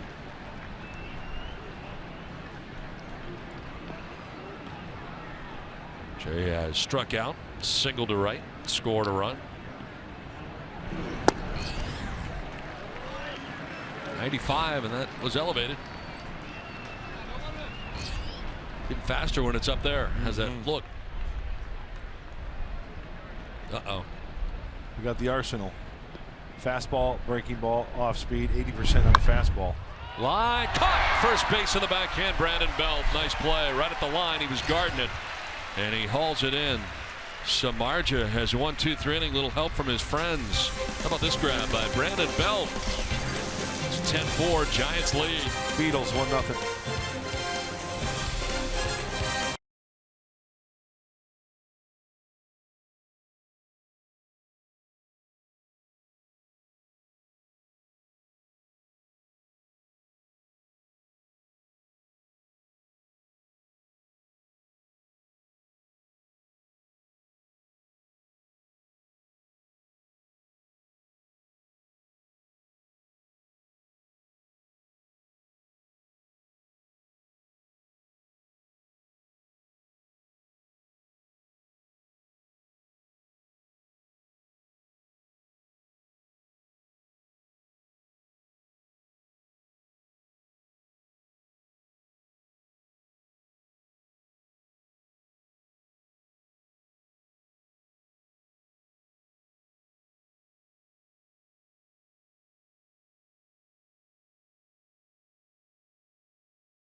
Giants on top 10-4, and while we have a moment, the NBA playoffs are on Fox San Diego Sports, Fox Sports San Diego, that is. Where? When, Fox Sports San Diego, when DeAndre Jordan and the Clippers take on C.J. McCollum and the Blazers. Catch Game 5 tonight at 6:30, starting with Clippers live on Fox Sports San Diego. Hoops on Fox. Padre fans enjoying the big league ball game? How you doing? Pitching change here brought to you by El Cajon Ford as Luis Perdomo comes in for the Padres here in the bottom of the 5th inning. 9th appearance. As Perdomo takes over for Michael Kirkman, went an inning and a third, giving up 4 runs on 6 hits in his Padres debut. Walks, no strikeouts. Denard Span leading it off here for the Giants. Top of their order here in the bottom of the 5th. Down the left field line, Upton on the run, and it's going to drop fair. He'll fire it back in, holding Span to a single. First hit for Span, and it starts the bottom of the 5th inning. Remember I mentioned earlier that we might see an abundance of arms. Well, with the double switch, Travis Jankowski going in batting 9th, Perdomo batting at John Jay's spot, which puts him in the leadoff. This might be an inning where Perdomo gets 3 innings of work in.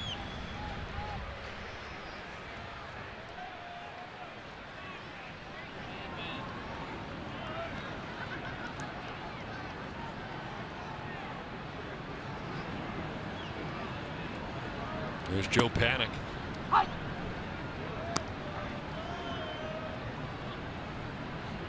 Padres with tomorrow off, the 3 games at Dodger Stadium over the weekend. You like Dodger Stadium? I do. Do you? I got overrated. What is it that you don't like about Dodger Stadium? I call them as I see them. I know. I gotta be honest. I know you don't like. Is it something that goes back to when you were pitching? No. You didn't like pitching there? I thought it was very cool when I first stepped in the dugout and in the clubhouse, and obviously the tradition. And yes, but it's just one of those ballparks that I think it's too big.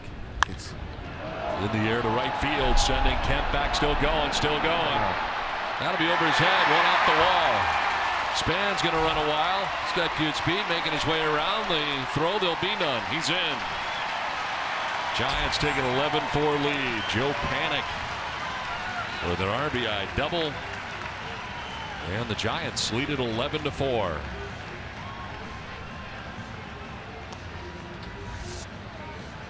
Giants are not missing when they're aggressive up at the plate. That pitch there down and in, and judging by that swing path of Joe Panic, that's in his hot zone. Let's check it out. It's a fastball down and in, and he missed big time location. You see how Derek Norris had to reach all the way across his body there. He wanted that down and away. Hey, at this level, big league level, you're going to pay. And Panic did just that. Oh, Duffy grounds a foul. They're hacking. First pitch swinging a lot. Duffy's had quite the day. A single, a triple, and a single. He scored 3 runs. I want to get back to Dodger Stadium. Too big? Too big? It's too big? It's too big. It's too big. The stands are too far away from the field. The broadcast booth is horrible. The booth itself or the location from the field is horrible. What are you saying? It's too far away from the action. Yes. I like being close to the action. I like being close to the crowd. And you feel like the stands are too far pushed back away from the action. It looked like when you stood on the mound as a pitcher, it looked like the home plate was a mile away because of the backdrop. Yep. Now, on the other hand, Wrigley Field looks like you just reach out and place the ball where you want because the stands are right back right there. Play. Yeah. And a wild pitch, there's no guarantee a guy's going to take second base. That's true too. Especially ricochets off the brick. Small clubhouse in Los Angeles as well, as there is at Wrigley Field.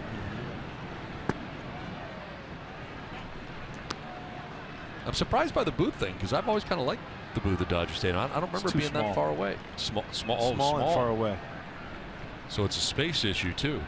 So we're going to get there and there's going to be not much room. Is that what you're saying? Is that well, especially for these two guts. 2-2. It's fouled off. Still 2-2. You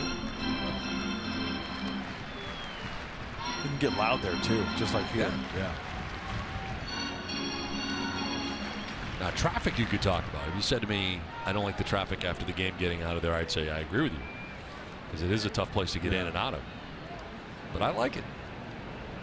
I like the bigness of it. I like that it's big. Do you? Yeah. Bigger the better. On the ground right side, Weeks. Fire to first. And on to third goes Panic. It's time now for the driver's seat, brought to you by Kia. Big day for Brandon Belt. Well, he's in the driver's seat, and I'm sure he's wearing his belt. Safety first against the Padres, 6 at-bats. Pretty good line right there for the Giant first baseman. Infield in all the way around here for the Padres. Trailing by 7 runs as Brandon Belt today alone has 2 hits, double and a triple. He's driven in 4 runs. A chance to do more damage here with Joe Panic at third base.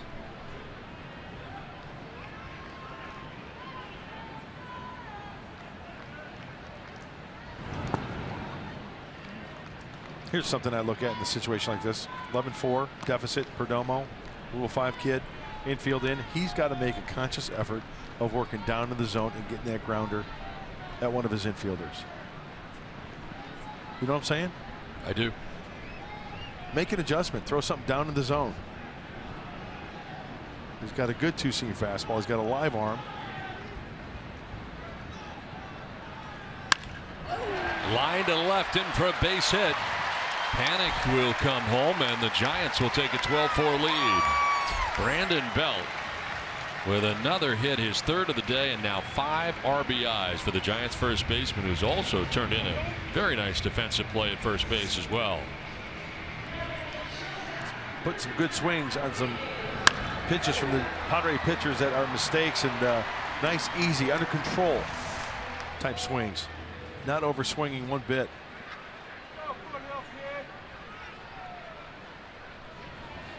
So Belt at first base with 1 out.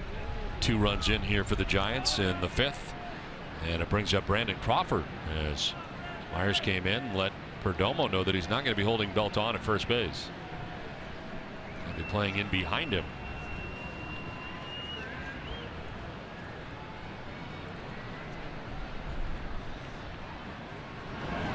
What's your favorite ballpark to go to? Besides Petco Park and Fenway Park? That's a given, yeah. Camden Yards in Baltimore. Really? It's a good call. For a lot of reasons. A lot of the reasons you said you don't like about Dodger Stadium, I like about Baltimore. The fans are on top of the action. That's the way it should be. The booth is, proximity-wise, right there. It's like sort of kind of like top of the screen, like you're close. We're going there this year, in fact. You know what I don't like about some of the new stadiums is how the second deck is too far away from the field. Like the in new St. Yankee Louis. Stadium. Like in St. Louis, that second deck is too far back. Yeah. It should be closer. If you're sitting field level in the back row, who cares if you can't see a fly ball? You can see the whole field. Right. It's like at Wrigley. Rogers, when you go to the Rogers Center for the first time, my understanding is the Padres have never been to the Rogers Center, Toronto. You're going this year. Same thing. The lower bowl goes forever, and then the top deck starts behind that. Yeah. So if you're a long way from the action at the Rogers Center. You look at the old ballparks, Sportsman's Park, and I'm going way back. Ebbets Field. Old Yankee Stadium. Old Yankee Stadium. Foul ball. Great. I mean, if you're in the second deck, you're still close to the action. You're hanging over. And you've got like a bird's eye view of what's going on. Chicago Stadium for the Blackhawks. Yes, games. I've been there. I've been to the old Chicago Stadium for a Hawks game. Same type. Boston Garden perspective. Yeah. And I just love that look. I think that's the one thing I don't like about the new Yankee Stadium. It doesn't have that. Yeah. I mean, it's pushed back like all the other new places. Well, the dimensions are the same, and there are a lot of the same qualities, and the amenities are off the charts great. Yeah, I'll bet. But that buzz that you had from that overhang from the upper deck is gone. 1-2. Sharply hit and picked by Weeks. What a play off of the side. A spin by Alexei Ramirez. That's as pretty as it gets. 4 to 6-3 on the double play that ends the 5th inning. Nice play by Weeks to Ramirez on to Myers.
I think he just decided he was ready to go. I mean, I think there's a competitiveness in him that it's almost like a game, like a grade school kid. He's out there playing. He's playing hard. He's playing aggressive. He's not worried about way he feels. He's just competing. And when Will competes, he's as good as anybody in the game. That's manager Andy Green on Will Myers' 11-game hit streak. If he can manage to get a hit today, he will then match his career best 12-game hit streak, which he had back in 2013. Guys? All right, Julie, thanks very much. 0 for 2 today is Will Myers. He's grounded out to third base, struck out swinging.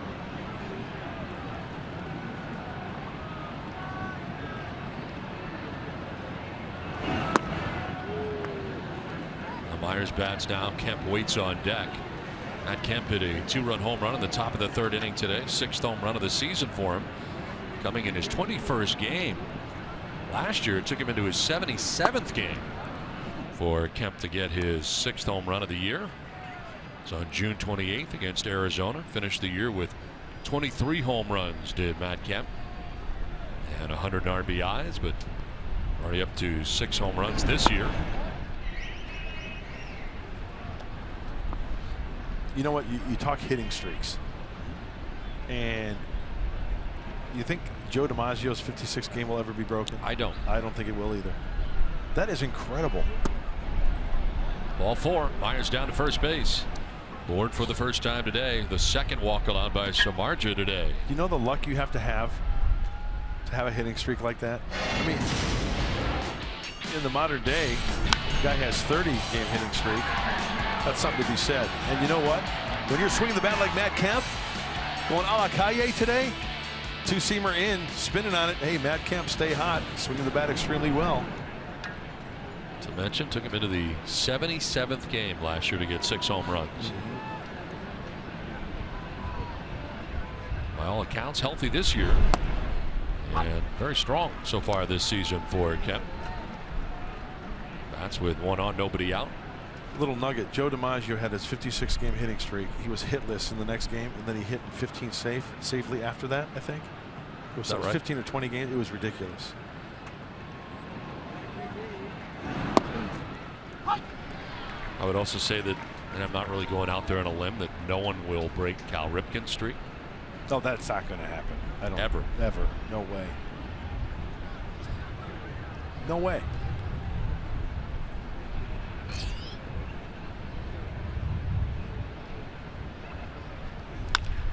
In the air to left field, struck pretty well. Pagan going back onto the warning track to make the catch. He just missed that one. Boy, he got his hands in quickly. It just didn't have that sound to it, and I think Matt kind of knew it. Let's take a look. Samardzija, yeah, he drops the head there. Listen to the sound here. See how it really didn't have that deep, sweet spot sound to it. Just came up a little bit short. Homered in that direction in the 3rd inning. Retired this time, and now Upton fouls one back off the screen. 0 for 2. Upton has grounded to short, struck out swinging.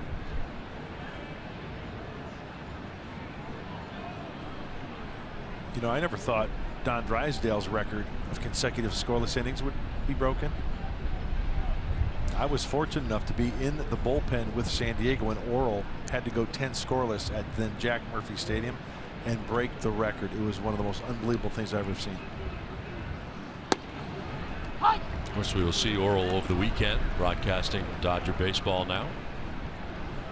What was it that made Orel Hershiser so good? He had the look, you know, a little bit of luck, but still, I mean, he was in such a groove. He had that, you know, he had that sinker too, that 2-seamer, that breaking ball, and he had the great defense behind him too. I mean, let's face it.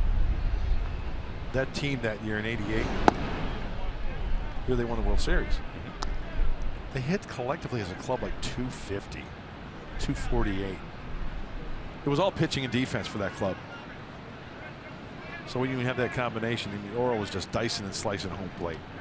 I mean, guys just couldn't square them up. Think about it. Lead off. You got your 35 innings scoreless. Lead off double. Little broken bat flare down the right field. That's a run. Streak over. Didn't happen. Incredible. Isn't it remarkable? When you think of how many combinations how a run could be scored and it didn't happen. Wild pitch. Swing and a miss. Upton strikes out. 7 strikeouts for Samardzija. 2 down here in the 6th inning.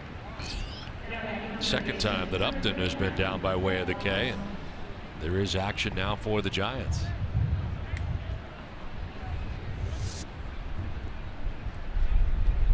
High breaking ball. Little bit maybe of like a cut fastball there. Really didn't have that big sharp break like a slider.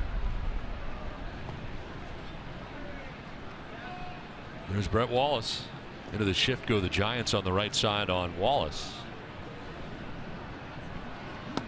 That'll glance off the glove of Brown, and headed towards second base is Myers. Like, check that glove.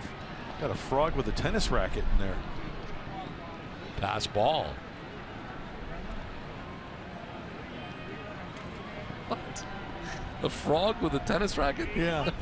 Picture a frog with a tennis racket, and that's what's in his glove. The ball hit his glove. Is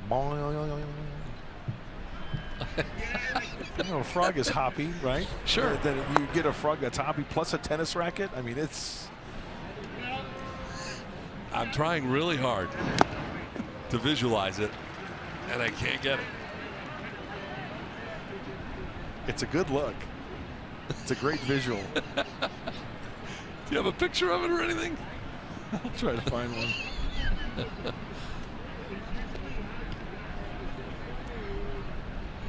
Myers at second, 2 down here in the 6th inning. Wallace to right. Pence going back, looking up, and that ball's going to be off the wall. Around from second base comes Myers. He'll score.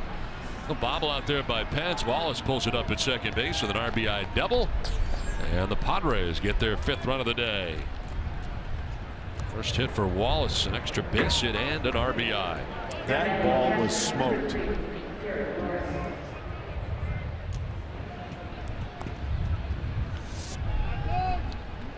Oh, the big boy gets extended. Gets the foot down, hands are back, locked and loaded, and out of the hand of Samardzija. Looks like a four-seamer there, but it's right down the middle. That's got to feel good, and had that sound to it too. That's going to be the day for Samardzija. He'll leave with a good-sized lead.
Sunday NASCAR Sprint Cup Racing heads to the big one at Talladega with the Geico 500, where Dale Earnhardt Jr. will take a look at his defense of his title from last year.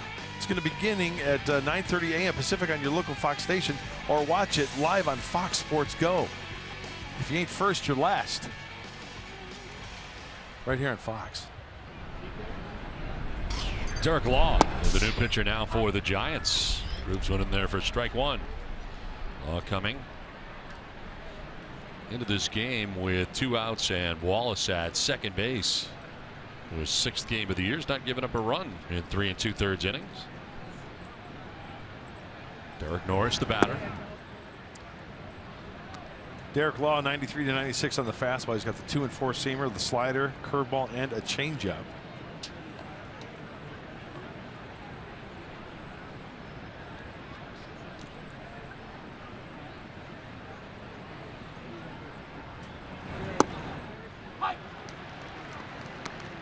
High strike call there to Norris. We've seen a lot of high strikes this series, haven't we? Yes, definitely. Hey, nothing wrong with that if they're going to be consistent. Norris today 0 for 2, struck out swinging in the 2nd, bounced into a 6-4-3 double play in the 4th inning.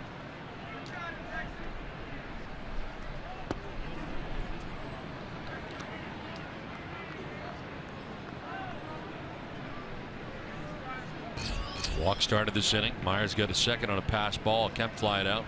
Upton struck out. Brett Wallace doubled the drive in a run, and that was the end for Samardzija, who's still responsible for Wallace at second base.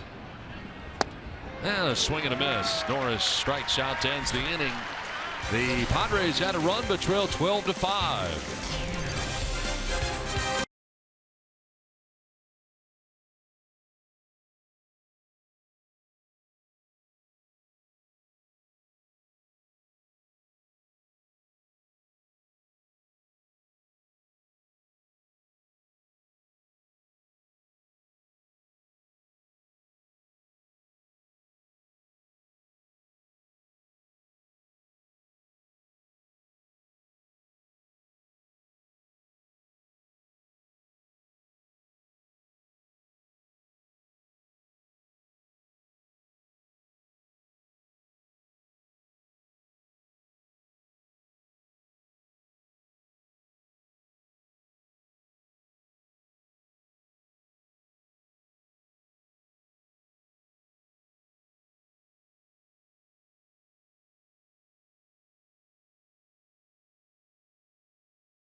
Giants 12, Padres 5, and be a part of Major League Baseball All-Star Sunday on July 10th at Petco Park. See your favorite celebrities, baseball legends, and more. Tickets and more information at allstargame.com. That's allstargame.com. The Midsummer Classic coming to America's finest city. Looking forward to that. Oh, that's going to be a blast. Whole week of festivities taking place leading up to that as well. You like the home run derby? I love the home run Hold derby. on, I'm getting a text. Okay, you were saying? Home run derby? Yeah. Yeah. Home run derby's awesome. All right. I like the new rules too with the clock. Yes, I thought it was great last year. Very good. Improved it. Yeah. Hunter Pence to lead it off. You know what I would do to make home run derby more fun in the All-Star game? Your first home run, you have to run the bases, because then you're gassed. So you think it would bring down the number of home runs? Well, yeah. Who can endure running the clock? around What the is it? bases? 2 minutes? 3 minutes? I don't remember. I think it's, well, whatever the time is, 2 or 3 minutes. So let's say you got your BP pitcher out there. Your hand-picked. Right. BP picked. This is lined into center field, just out of the reach of Weeks and into center. Hunter Pence is aboard. 4th time he's been on base today. So your idea, if I've got this right, is to have the You get hit a home run, your very first one, and then you're going to run all the bases. You got to run the bases because you're going to do it quickly because you want to get back to home plate because you want to hit more home runs. Well, now one of the things you have to concentrate on is you're gassed because you want to get back to home plate as quickly as you can and add on. Just another element to make it interesting. Just once, though. You don't have to run every time? Just the first one. Okay. Oh, the every time would be ridiculous, Don. Honestly? Yeah. I think running the first time is ridiculous. Really? But it's going to be fun at San Diego. Great. Awesome. You know what's great is leading up to that because people get to watch games and they see. Infield, here to the left, and Weeks throws to first base in time to get Pagan. Now, let me ask you this. How do you think it's going to play? I mean, Petco Park, not an easy place to have home runs. You think it's going to affect the home run derby at all? You know what? The late, great Tony Gwynn, when he made a great, he came up with a great idea with all the building up around Petco Park because when it was first built, there really wasn't a lot around. But now that all the building structures around the ballpark, he said it would affect where it would affect the ball to fly more. So I think, to answer your question, I think there will be an abundance of home runs, Petco Park, for the home run derby.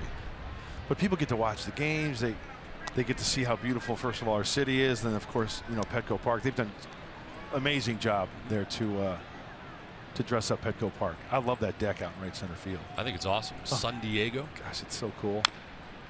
And the parade and everything else that's going on as part of the All-Star festivities. Celebrity softball game. That's always big. You going to play in that? I haven't gotten an invite. No. Luis Perdomo on here for his second inning of relief. Trevor Brown, backup catcher for the Giants, with Buster Posey off today.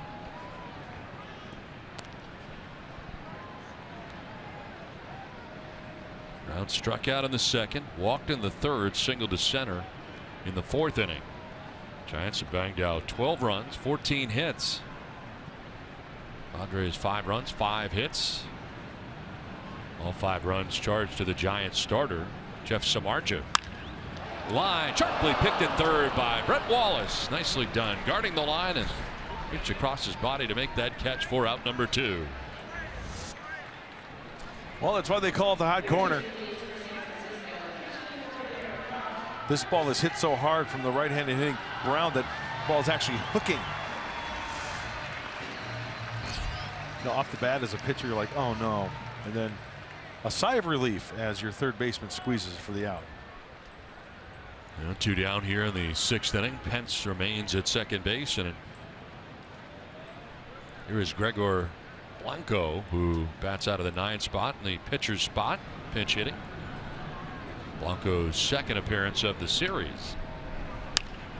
And a fly ball, shallow center. Out goes Ramirez. Can't catch it. Round from second comes Pence. He'll score. As Ramirez kind of fired it back towards the infield. Perdomo, the pitcher, runs it down, and Blanco has himself an RBI single.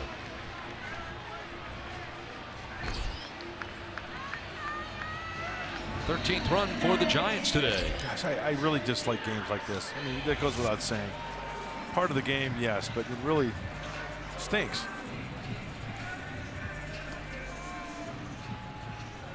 I hate to see pitchers get knocked around, but then again, you know what? Adjustment is a big part of the game. And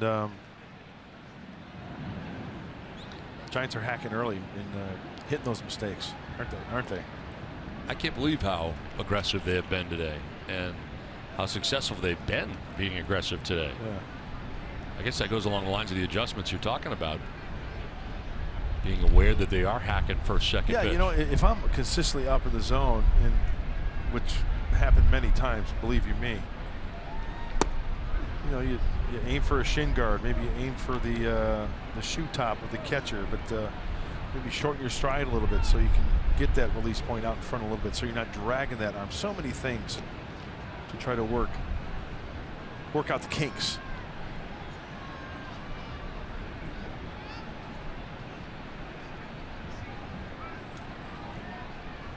(1-0). Look out. By the Giants dugout and off the facing of it.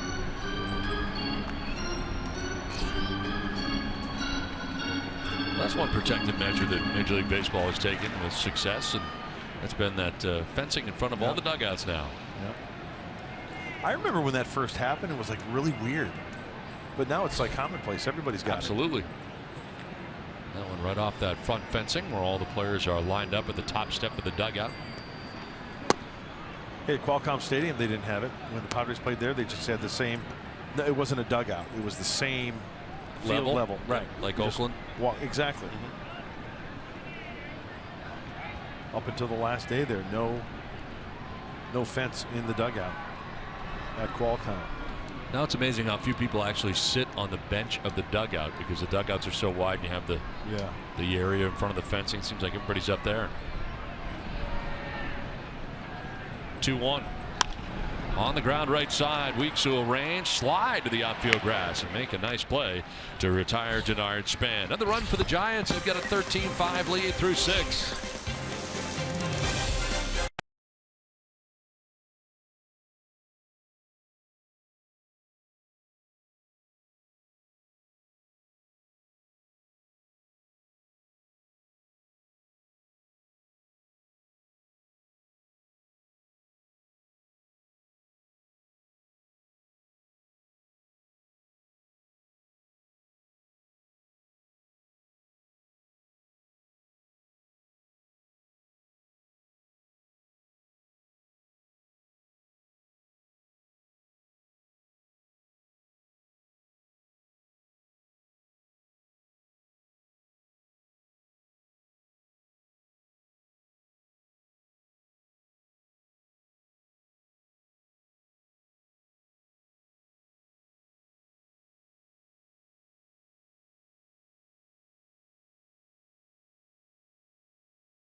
Padres baseball brought to you by Petco, your complete pet store.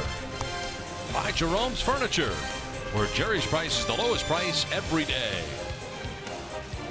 And by your San Diego County Lexus dealers. Back in San Francisco, AT&T Park, where the Giants have added another run and have taken a 13-5 lead. They'll move on to their third pitcher of the day, Stephen Okert, into the game, his fourth appearance. Well, Bruce Bochy likes to carry left-handers like Andy Green now. 3 left-handers: Okert, Lopez, and Osich. And Okert, 91-95, low 3/4 arm angle. He's got a curveball, a slider, and a changeup. Alexei Ramirez leading it off here for the Padres in the 7th inning. Smile Weeks and then Travis Jankowski expected to bat in the inning. Padres trailing by 8 runs as they come to bat here in the 7th.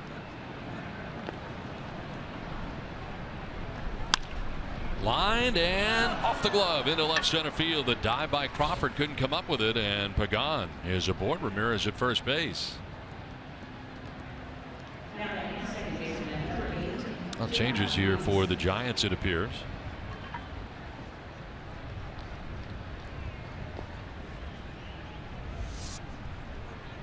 Well, against the lefty, Alexei Ramirez very aggressive early. Well, that ball checked up. Did you see that? Took off. Yeah. Here are the changes. Tomlinson, who was actually diving after that ball at shortstop, is now at short, and Gregor Blanco stays in the game in left. Okert, the new pitcher. Jamal Weeks batting with a runner at first. He has tripled to drive in a run, and last time up, Jamal struck out swinging.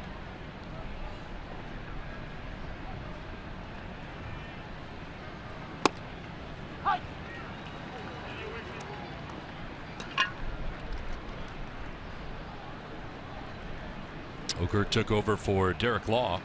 Got the final out of the 6th inning, able to strike out Derek Norris, the starter today. Pitcher of record for the Giants, Jeff Samardzija, went 5 2/3. Gave up 5 runs, but got plenty of offensive support today behind him. So not his best day. Has a chance to come away with his 3rd win of the year in 5 starts.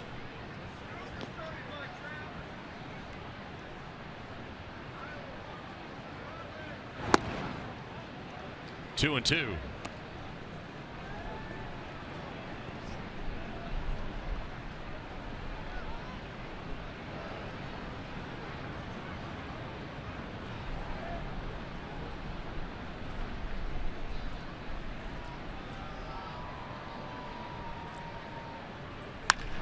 In the air to left field. Blanco going back out of the edge of the track, now coming inward, able to make the catch for the first out. Well, Don, since you're new to San Diego, I never really got the chance to give you a formal gift as being part of the Fox Sports San Diego team. So I was thinking about you, and I got you a couple gifts. Nice. If you open that up quickly. This is fabulous. Gifts? Yeah. Really? Well, you're my new partner, and the professor and I and you, we're going to be working together and want to make you feel at home here in San Diego. Living in Coronado now. Oh yeah. Really nice. What is this? You can stick this in your shower. So I want a nautical theme. Seize the day, and then show everybody what I got you. I got the shower gel. What's the name of it? It is Endless Weekend. How awesome is that? Yeah. Hey, Mud, thanks a lot. And then one other one. Oh, wow. More stuff. Just want to welcome you to San Diego with open arms. This is like Christmas. This is really nice. And you wrapped it? I feel I know what this is going to be. I feel I know what this is going to be. Ah, Endless Weekend, a candle. Yeah. That is awesome. You're big into that, right? Yeah, I love Well, candles. you know what? You got me hooked now. I bought 12 of those. 12? Come on. For my hotel room, to burn some candles in my room on the road. It's awesome. Thank you. You're welcome, brother. Hey, you're going to have to light that candle, right? Yeah, absolutely. Oh, look at you. Yeah. Pulling out all the stuff. I don't want to burn down your scorecard. Are we going to get in trouble for this? Well, I want my partner to smell fresh and nice. Yeah, well, that's one thing. I mean, do I not smell good now? Got the bath wash. Nice ambiance here in our booth. It's like having a mini fireplace. Look. This is down to first. Belt has got a little bobble. He's going to get nobody. So reaching at first base on a good bid there by Belt, but getting on his jank out. Lots of speed, too. You got to hurry up with him coming down the line.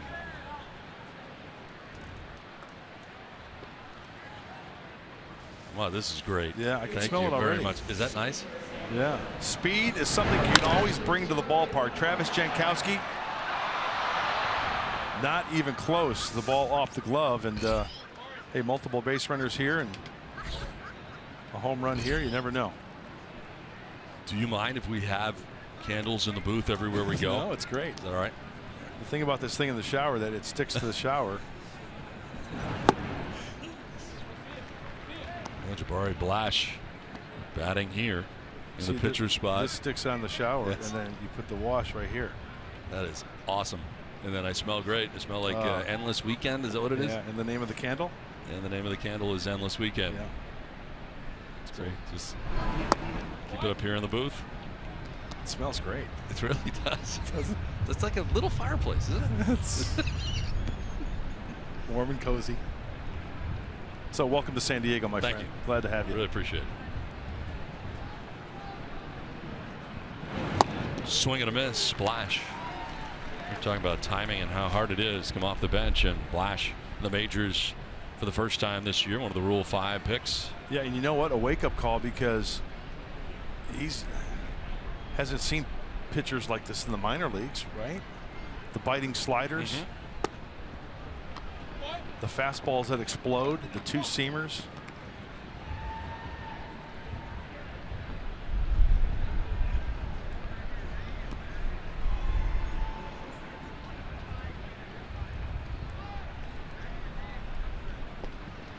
2-2. Swing and a miss. That one by Blash. 93 on the fastball. It was up, elevated. Oakland with his first strikeout. It's out number 2 of the inning.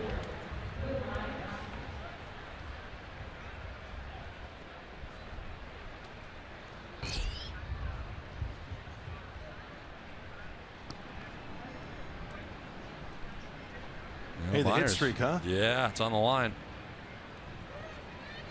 Let's see if he jumps early on a fastball if he gets a good one here. Okay, good take there. It's in his head, right? He may not say it is, but I think it is. Guys know that, but you know his main intention. You know they want to get on the board early and win a ball game. I mean that's the main thing. You know all the personal. Oh, get out of here! Driven to left. Blanco looking up, and he's got it. A 3-run home run. Hitting streak is now 12 games for Wil Myers. And he does it with a long home run to left field. Nicely done by Wil Myers.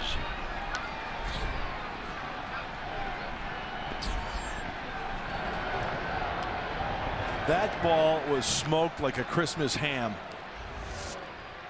Jumping on it right down the middle, and some serious topspin as well. And listen to this. Oh, that'll send shivers down pitchers' spines. Look how quickly that ball got out to the outfield. Now here comes Bruce Bochy after that 3-run home run. And before Matt Kemp has the chance to bat, pitching change here for the Giants. Wil Myers has extended his hitting streak to 12 games with a 3-run home run.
And a blast to extend the hitting streak to 12 games. Wow.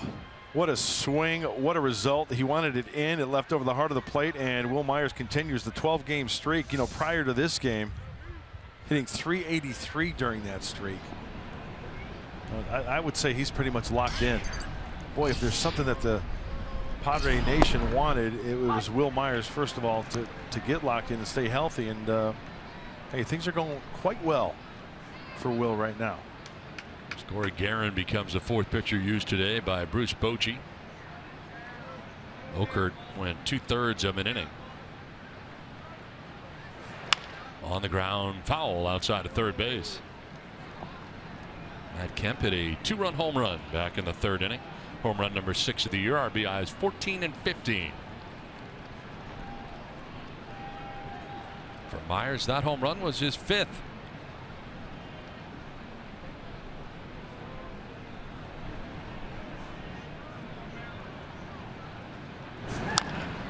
Rolled over, foul, still 0-2.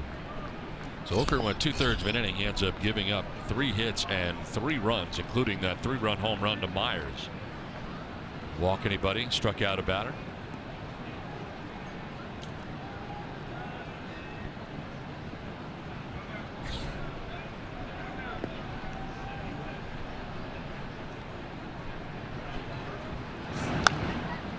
Breaking ball, carved foul to the right, out of play. 21st game of the year for the Padres. Off day tomorrow. 3 with the Dodgers coming up before the Padres head back home again. When do you think you can evaluate a team as far as how many games, like an identity type thing? Because I've got a number in my head. I'm thinking 40. Yeah. That a little early? 50 to 60, or a little higher. Yeah, I'm thinking around 50 or 60. Swing and a miss. Kemp strikes out to end the inning. Will Myers got a 12-game hitting streak. He does it with this, a 3-run home run. It's 13-8 San Francisco.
Well, coming up after the off day tomorrow, it'll be Friday night, and it'll be Dodger Stadium. Cesar Vargas will be matched up against Alex Wood in Game 1 of that 3-game series. Our coverage begins at 6:30. Cesar Vargas making his second Major League start against Alex Wood. So far 1-2 with a 6.00 earned run average on the year. A left-hander going for the Dodgers on Friday night. I was impressed with Vargas. Very under control his start. Good mound presence, I thought. Yeah, absolutely. His Major League debut. And the man of the hour, Will Myers. Outstanding. A 3-run home run.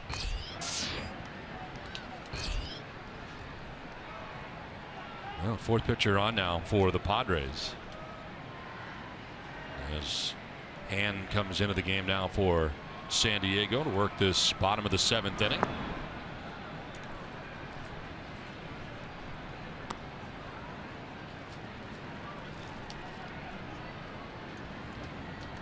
Joe Panik leading it off. 9th appearance for Hand. 2.35 earned run average for the 3 lefties. Andy Green now has in his pen. Yeah, and hopefully the splits start to come down as the season goes on. You get more innings. It's really unfair to try to judge a reliever, especially if you're, you're a specialty guy. Maybe you go 1 inning, give up 4 spot. It's tough to bring it down.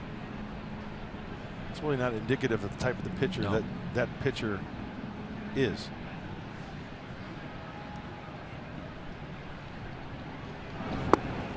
Outside for ball 3.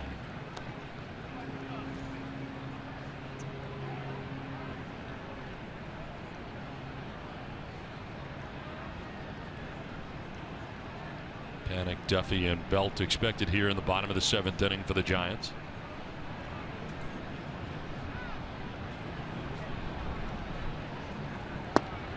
On the outside corner. Panik thought he had ball 4, but it picks up that outside corner for Hand. So Perdomo ended up going 2 innings. Gave up a total of 5 hits and 3 runs. Didn't walk anybody, nor did he strike anybody out. Payoff pitch to left field. Upton is going to get there on a line drive. And a slicing away from him.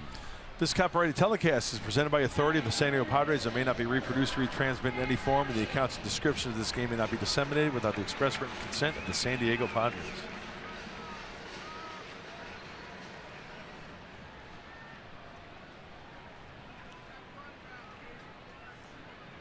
So 1 down here in the 7th inning. Brings up Matt Duffy.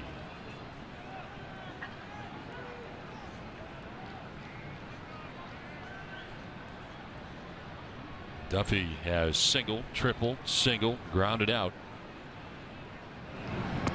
Part of the 15-hit attack for the Giants today.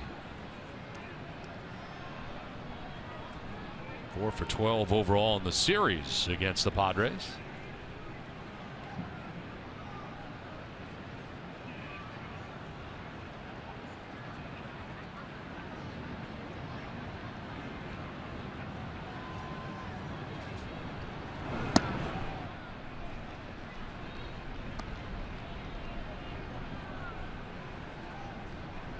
And for Duffy, they've been playing the shift in the outfield, an exaggerated shift.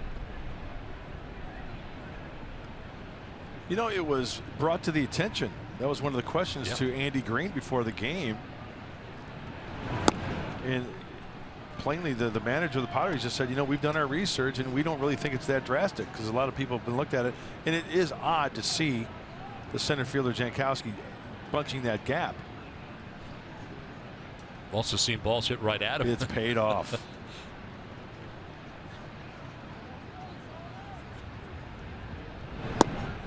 4-pitch walk here to Duffy with 1 out in the inning.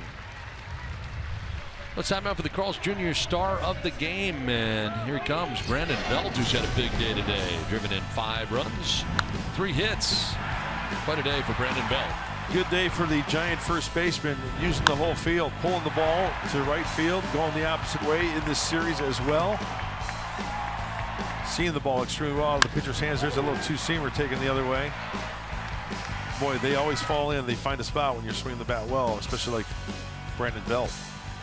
He is a home run shy of hitting for the cycle. And a pitch in the dirt for ball 1. The only cycle here at AT&T Park. Eric Burns did it with the Oakland Athletics, June 29th of 2003.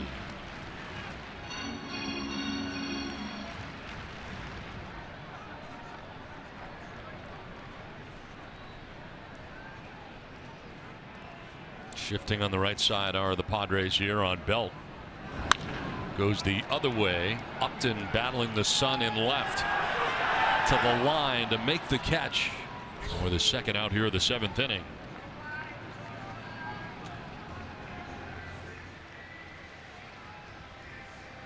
And 21 total players for the Giants have done it. Here are some of the recent players. Since 1900, Pablo Sandoval in 2011. Fred Lewis in 2007. Randy Wynn in 05. Jeff Kent. I'd like to see the triple off the bat of Pablo. That outfielders had to collide and blow out their ACLs. Wonder what happened to led to that. Hey, correct me if I'm wrong. The name Fred Lewis on there, yes. Didn't he get it like his first week as a big leaguer? I don't recall. I remember that name ringing a bell, how he had just got called up to the big leagues, and it was like in his first, I want to say like one of his first 10 at-bats. Really?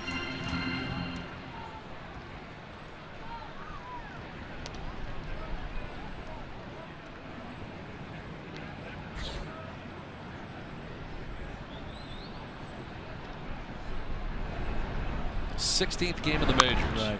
There's a ground ball, and leaping is Myers. He'll flip to the covering pitcher hand. They retire Tomlinson at first base to end the inning. We have played 7. The Giants on top in this one, 13-8.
Thanks very much, Mike, as we head here into the 8th inning. And Melvin Upton Jr. leading it off here for the Padres. Giants on top 13-8 over the Padres. Upton, Wallace, and Norris expected in the inning.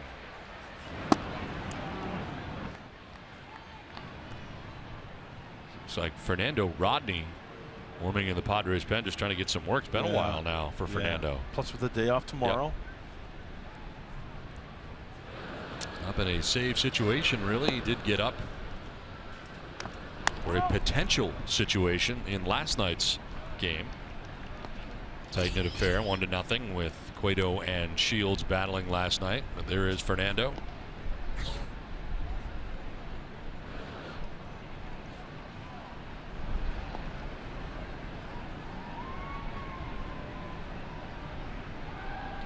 Upton has grounded out, struck out twice.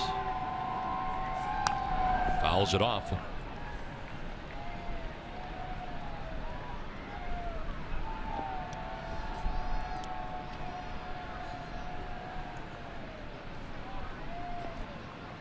Center fielder Denard spans step or two towards right center.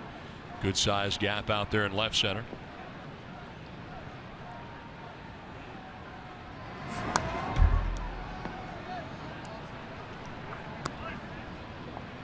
Jeff Samardzija started this game for the Giants, came in at 2-1 with an ERA at an even 3. 5 2/3, gave up 5 runs. Pitcher of record, though. It's a chance for his 3rd win with the Giants on top 13-8.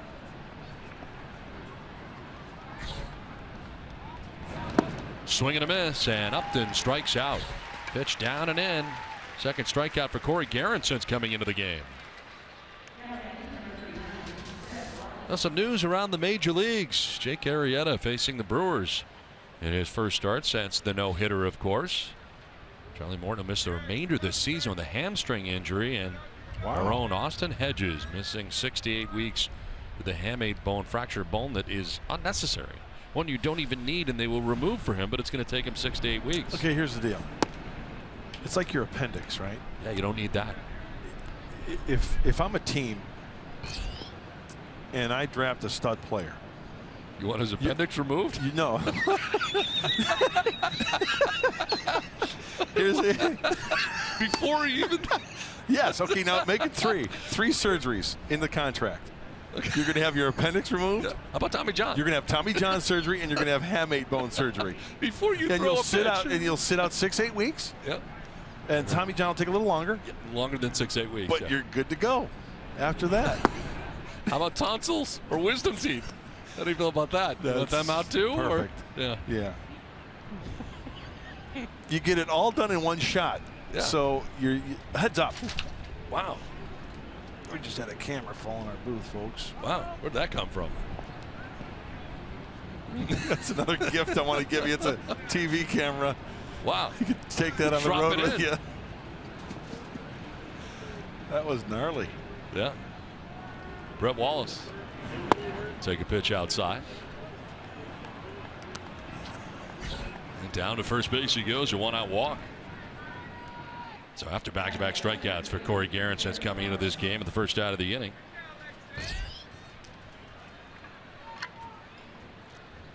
Here is Derek Norris, 0 for 3 today. Speaking of Tommy John, I just love the story of, you know, the younger generation. You say Tommy John, they just think it's a surgery. They don't They have no actually idea realize it was a real guy. Yes. And the story behind Dr. Frank Jobe with the Dodgers and Tommy John. Oh, watch out. Broken bat, fly ball to left field, and diving out there in left is Gregor Blanco. Wow. Elevates in the air, something special right there. Robs Norris of extra bases for sure, and he is probably knocked the wind out of himself on that dive. You know what? With a 13-8 score, Gregor Blanco, he really doesn't need to do that. But you know what that tells me? That tells me that there's a player, no matter what the score, he's going to play for Bruce Bochy. He's going to play for his teammates.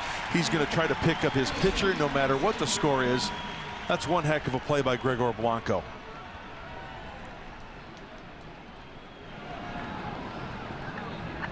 Two down. Alexei Ramirez now standing into the right side.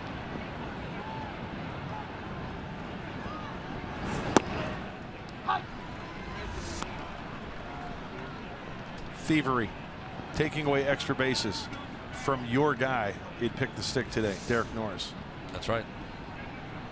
That's a hang with him. Derek Norris hit the ball hard a couple times again today, but 0 for 4. You know what's going to happen? Derek Norris is. I'm predicting it right now. Within the next 4 games, that guy's going to go on some kind of a tear. He's been hitting the ball hard.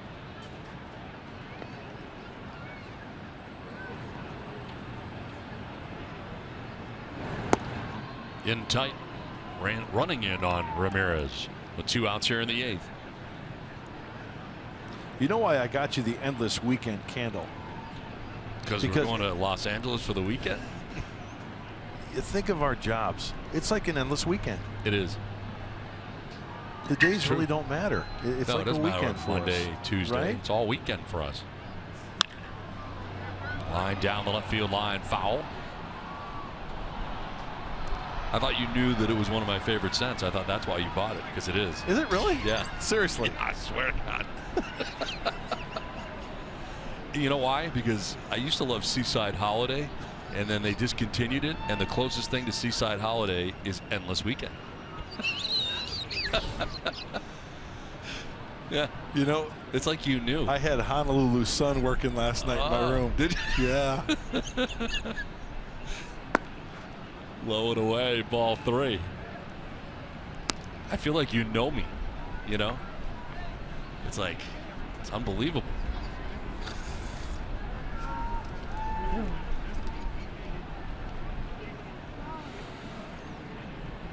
Outfield straight away here on Ramirez. In the air to left. Easier try for Blancor this time, and he'll put it away. Gone are the Padres in the top of the 8th inning. The Giants enjoy a 13-8 lead.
Now the Padres will bring in their closer, obviously in a non-save situation here, but this will get him some work. Off day is tomorrow, and there's not been much to save lately for Fernando Rodney, who in save opportunities this year on a Padres uniform, 3 for 3. He's not giving up a run in 6 1/3 innings. And he comes in here in the bottom of the 8th inning. Hunter Pence will lead it off for the Giants. It's been 5 days since Fernando has towed the slab. back on the 22nd.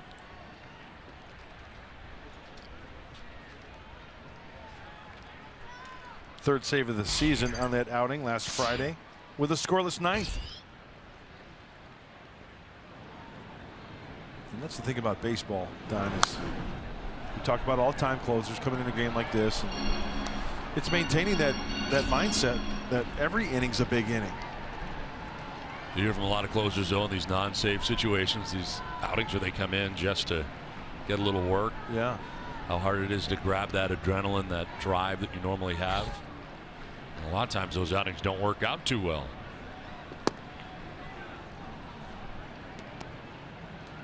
Hunter Pence leading it off here for the Giants in the 8th. He has tripled, walked, and singled twice. He has driven in 2 runs, scored 2 runs.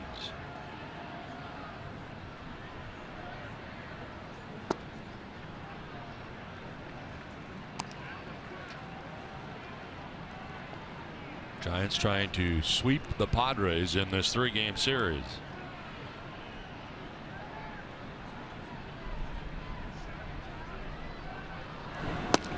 Pence swings and misses. Odd swing there. Seemed to be fooled.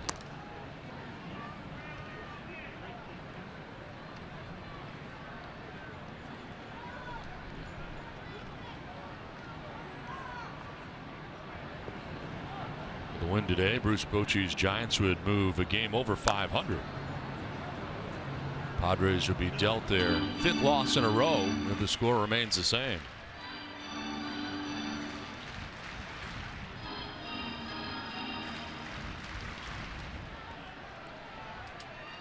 Travis Jankowski over towards right center. Big gap out in left center field for Hunter Pence. Yes, he did. Down to first base he goes on the walk. Leadoff walk for Hunter Pence. Let's review our keys to the game, brought to you by your San Diego Honda dealers. Well, the first one was Spear the Shark. Jeff Samardzij's nickname is the Shark, and 5 2/3 innings, 5 hits. He gave up 5 earned runs. He struck out 7. So I would say they didn't spear him. They kind of, what's the word I'm looking for? Kind of nicked him? Yeah, a little bit. And then get him on, get him in. Padres 8 runs, but you know what? When you give up 13, scoring 8. Center field, Jankowski makes the catch, and back to first goes Pence. Yeah, if you look at the line, take into account like what Shields did last night, so dominant last night's game, pitching so well, and he gets no runs. You look at Samardzij's line, 5 2/3, 5 runs. Yeah. But yet all that run support that he receives, the 13-run attack put together today by the Giants. Well, generally speaking, when you get 5 runs off of Jeff Samardzij, you're hoping to win a ball game. Absolutely.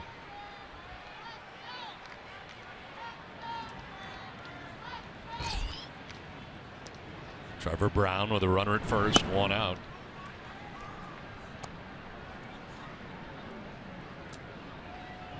Brown's been on twice today. A walk and a single. He's driven in a run, giving Buster Posey the day off. That's another thing. Yeah. Giants have done all this today offensively without Buster Posey. Day game after the night game. On the ground and through into right field, a base hit. Hunter Pence up to second base on the single by Trevor Brown. So 2 on with 1 away.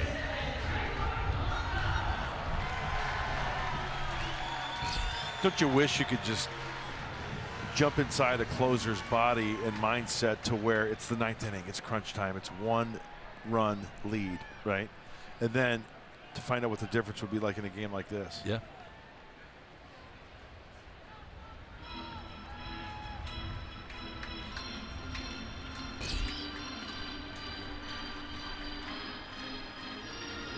Rodney has been so good when it has mattered, and when it has been that 1-run game and save situation. 3 for 3 for Andy Green so far, but again just getting some work today with tomorrow off, and not much work lately. As Gregor Blanco made a tremendous catch out in left center field last inning. And take strike one. Hey, working on the changeup. Fernando Rodney. Runner in scoring position, 2 runners on, and starting them off with the off-speed pitch. Because believe me, Gregor Blanco is looking to turn and burn on one. Not getting the fastball there. Cambio again. 81 miles an hour. He's got such a good changeup. First of all, it's out of the hand. It looks like a fastball, and then the movement down and away. It'll bring you to your knees.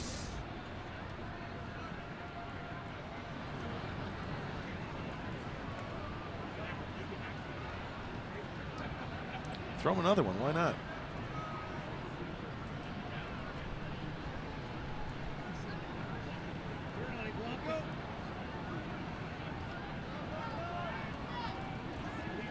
Pence walk to begin the inning. Pagan flying out to center field. Brown with a single to right. So the Giants have 2 on, 1 away. And back to the fastball at 95 miles an hour. So you get a fastball that's at 95. You got changeup that'll come in at 81. That's a big difference. Big 14 difference. to 15. Yeah. I've always been a firm believer. You know, around maybe 8 to 10, maybe 12 miles an hour is. But it depends on the movement of that changeup too. If you come when it just drops off the table, you know, even if it's 8 miles an hour, like a hard split, let's say for instance, the split's going to be harder just because of the way it comes out of your hand. But it's got that tumbling effect. Harder but tumbling effect. The differential in speed really isn't that big of a difference if you got that movement.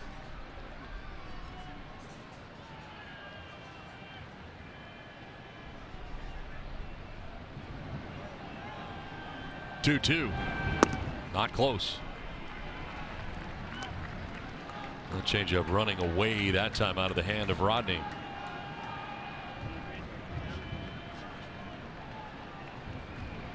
One of the best in the business, John Miller. Giants 13, Padres 8. Runners at first and second. Rodney gets the sign.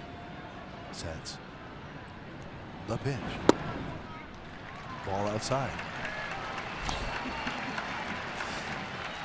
Second walk given up by Fernando Rodney. John, can you tell us who the probables are coming up this weekend? Well, Padres from Chavez Ravine. Vargas, Ray, Pomeranz, Wood, Stripling, Kershaw. Think about those matchups. So they do get Kershaw in that series on Sunday. I'm anxious to see Vargas pitch on the big stage at Dodger Stadium. That'll be quite an experience for him. Colin Ray got the fastball, curveball working, and then Drew Pomeranz has been throwing the ball extremely well. 1 out, bases loaded here. Fernando Rodney's got himself in a bit of a jam. And the top of the order, Denard Span. Strike one. Span has been on base 4 times today. 1 hit, single in the 5th, but reached on a fielder's choice, has walked and reached on an error.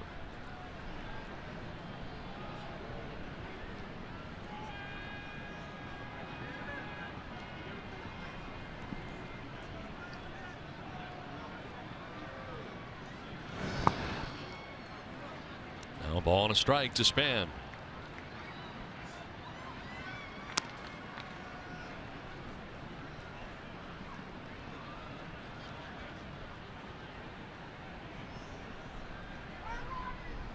Pence at third base, Brown at second base, Blanco at first base with 1 out in the 8th.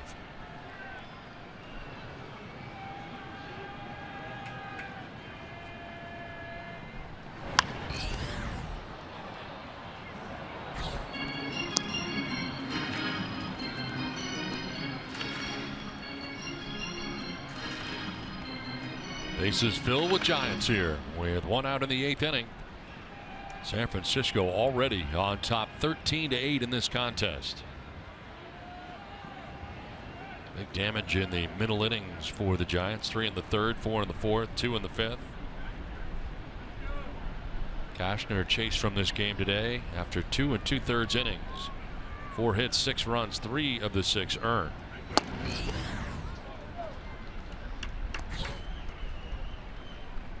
20 pitches so far for Rodney.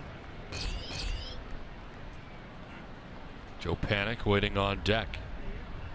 Giants batting here in the last of the 8th.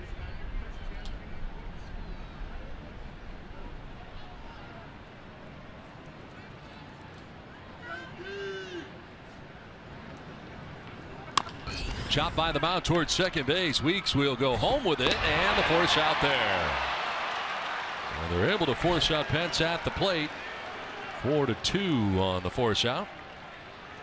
Yeah, Span will reach at first base in the fielder's choice, and the base is reloaded with 2 down in the inning. His momentum going towards home plate. He doesn't have to change direction. This chopper to the right side. Weeks charges it, fires a strike. Force play. Derek Norris acts as the first baseman.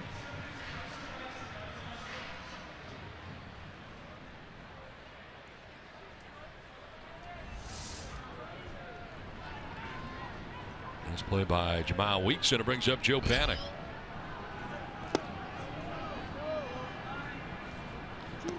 Panik has walked, flied out, singled, doubled, lined out to left.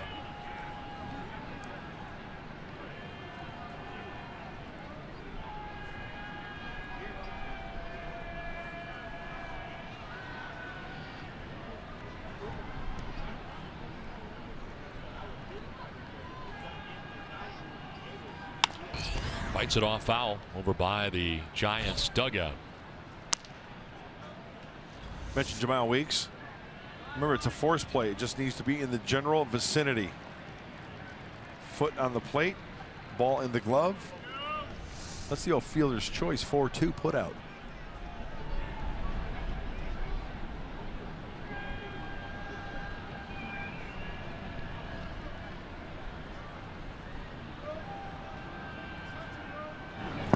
Swing and a miss. So Fernando Rodney works his way through the inning, does not allow a run, ends up throwing 24 pitches. 13-8 Giants.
Now for Bill Howe's play of the game, and there are a couple plays of the game. Matt Kemp with a 2-run home run number 6 of the year for Kemp. 2-run shot, which at the time gave the Padres a 4-3 lead. And how about Will Myers? He extends his hitting streak to 12 games with a 3-run home run. Myers with his 5th home run of the year. RBIs 10, 11, and 12. Plays of the game for the Padres, who trail as they come to bat here in the 9th inning. It's worked out to be a very nice day here in San Francisco. Beautiful shot there of all the boats there. It looks like the beginning of Gilligan's Island. Before the 3-hour tour? Yeah.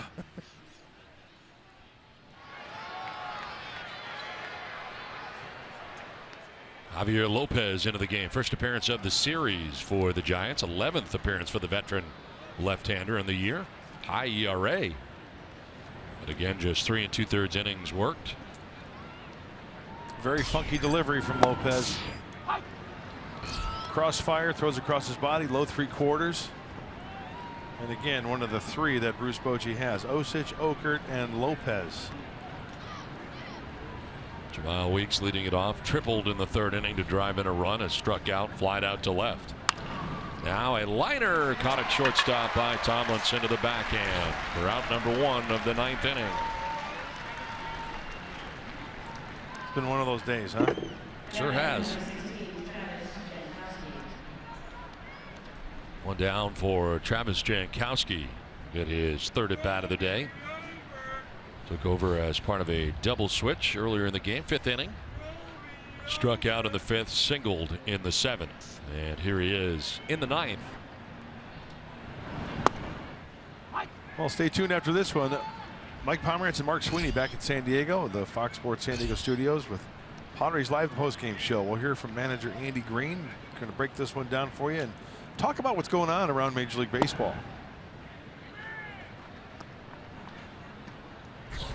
Off day tomorrow for San Diego, and get you primed for the 3-game endless weekend series at Dodger Stadium. Nice. 1-1 is outside. 2-1. It's like a fireside chat for us now, really, with the candle going in the booth.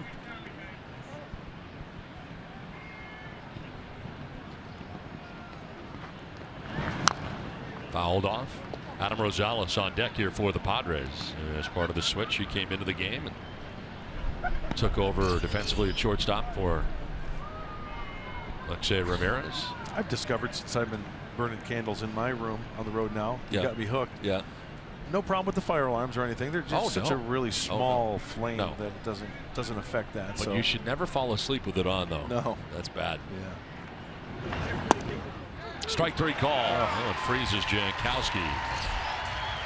Lopez strikes out Jankowski for the 2nd out of the 9th inning. And here comes Bruce Bochy.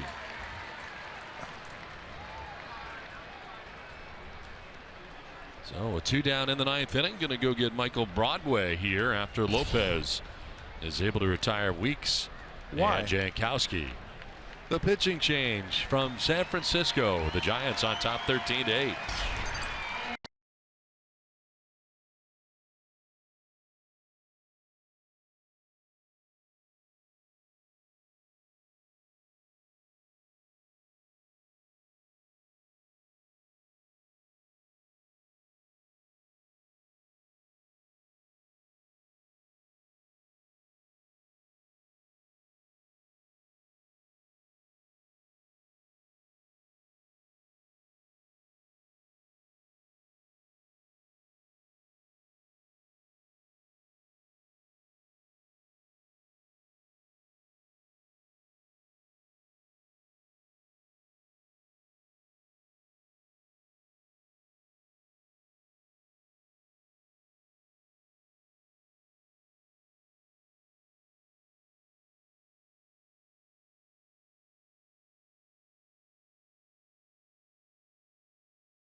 Hey, the next Padres baseball night in San Diego giveaway. It's a brown and yellow Padres hoodie presented by Toyota.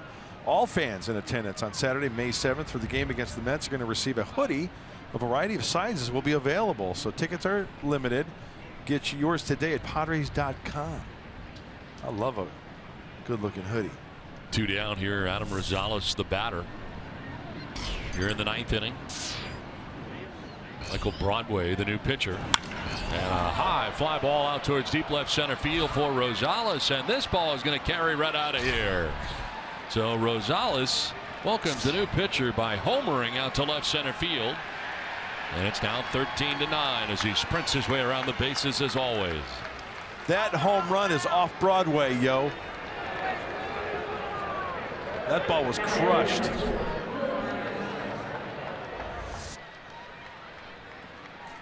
Who says you can't be a star off Broadway?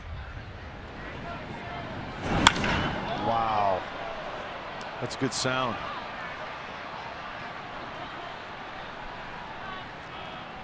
Well, Will Myers, he hit a home run himself. 3-run shot in the 7th inning.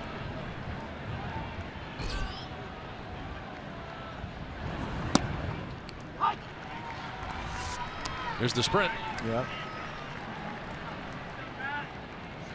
I love it. Almost picks up speed. Yeah. As he gets around the bases. Second home run of the year for Rosales. It's amazing. Could not get a run last night. Have 9 runs today. 9 hits. See, that's the thing that really kicks you in the gut.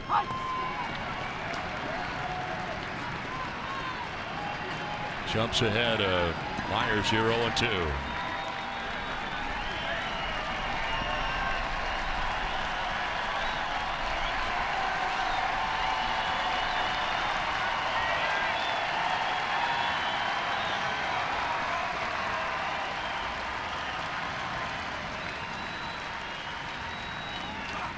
Myers to center field.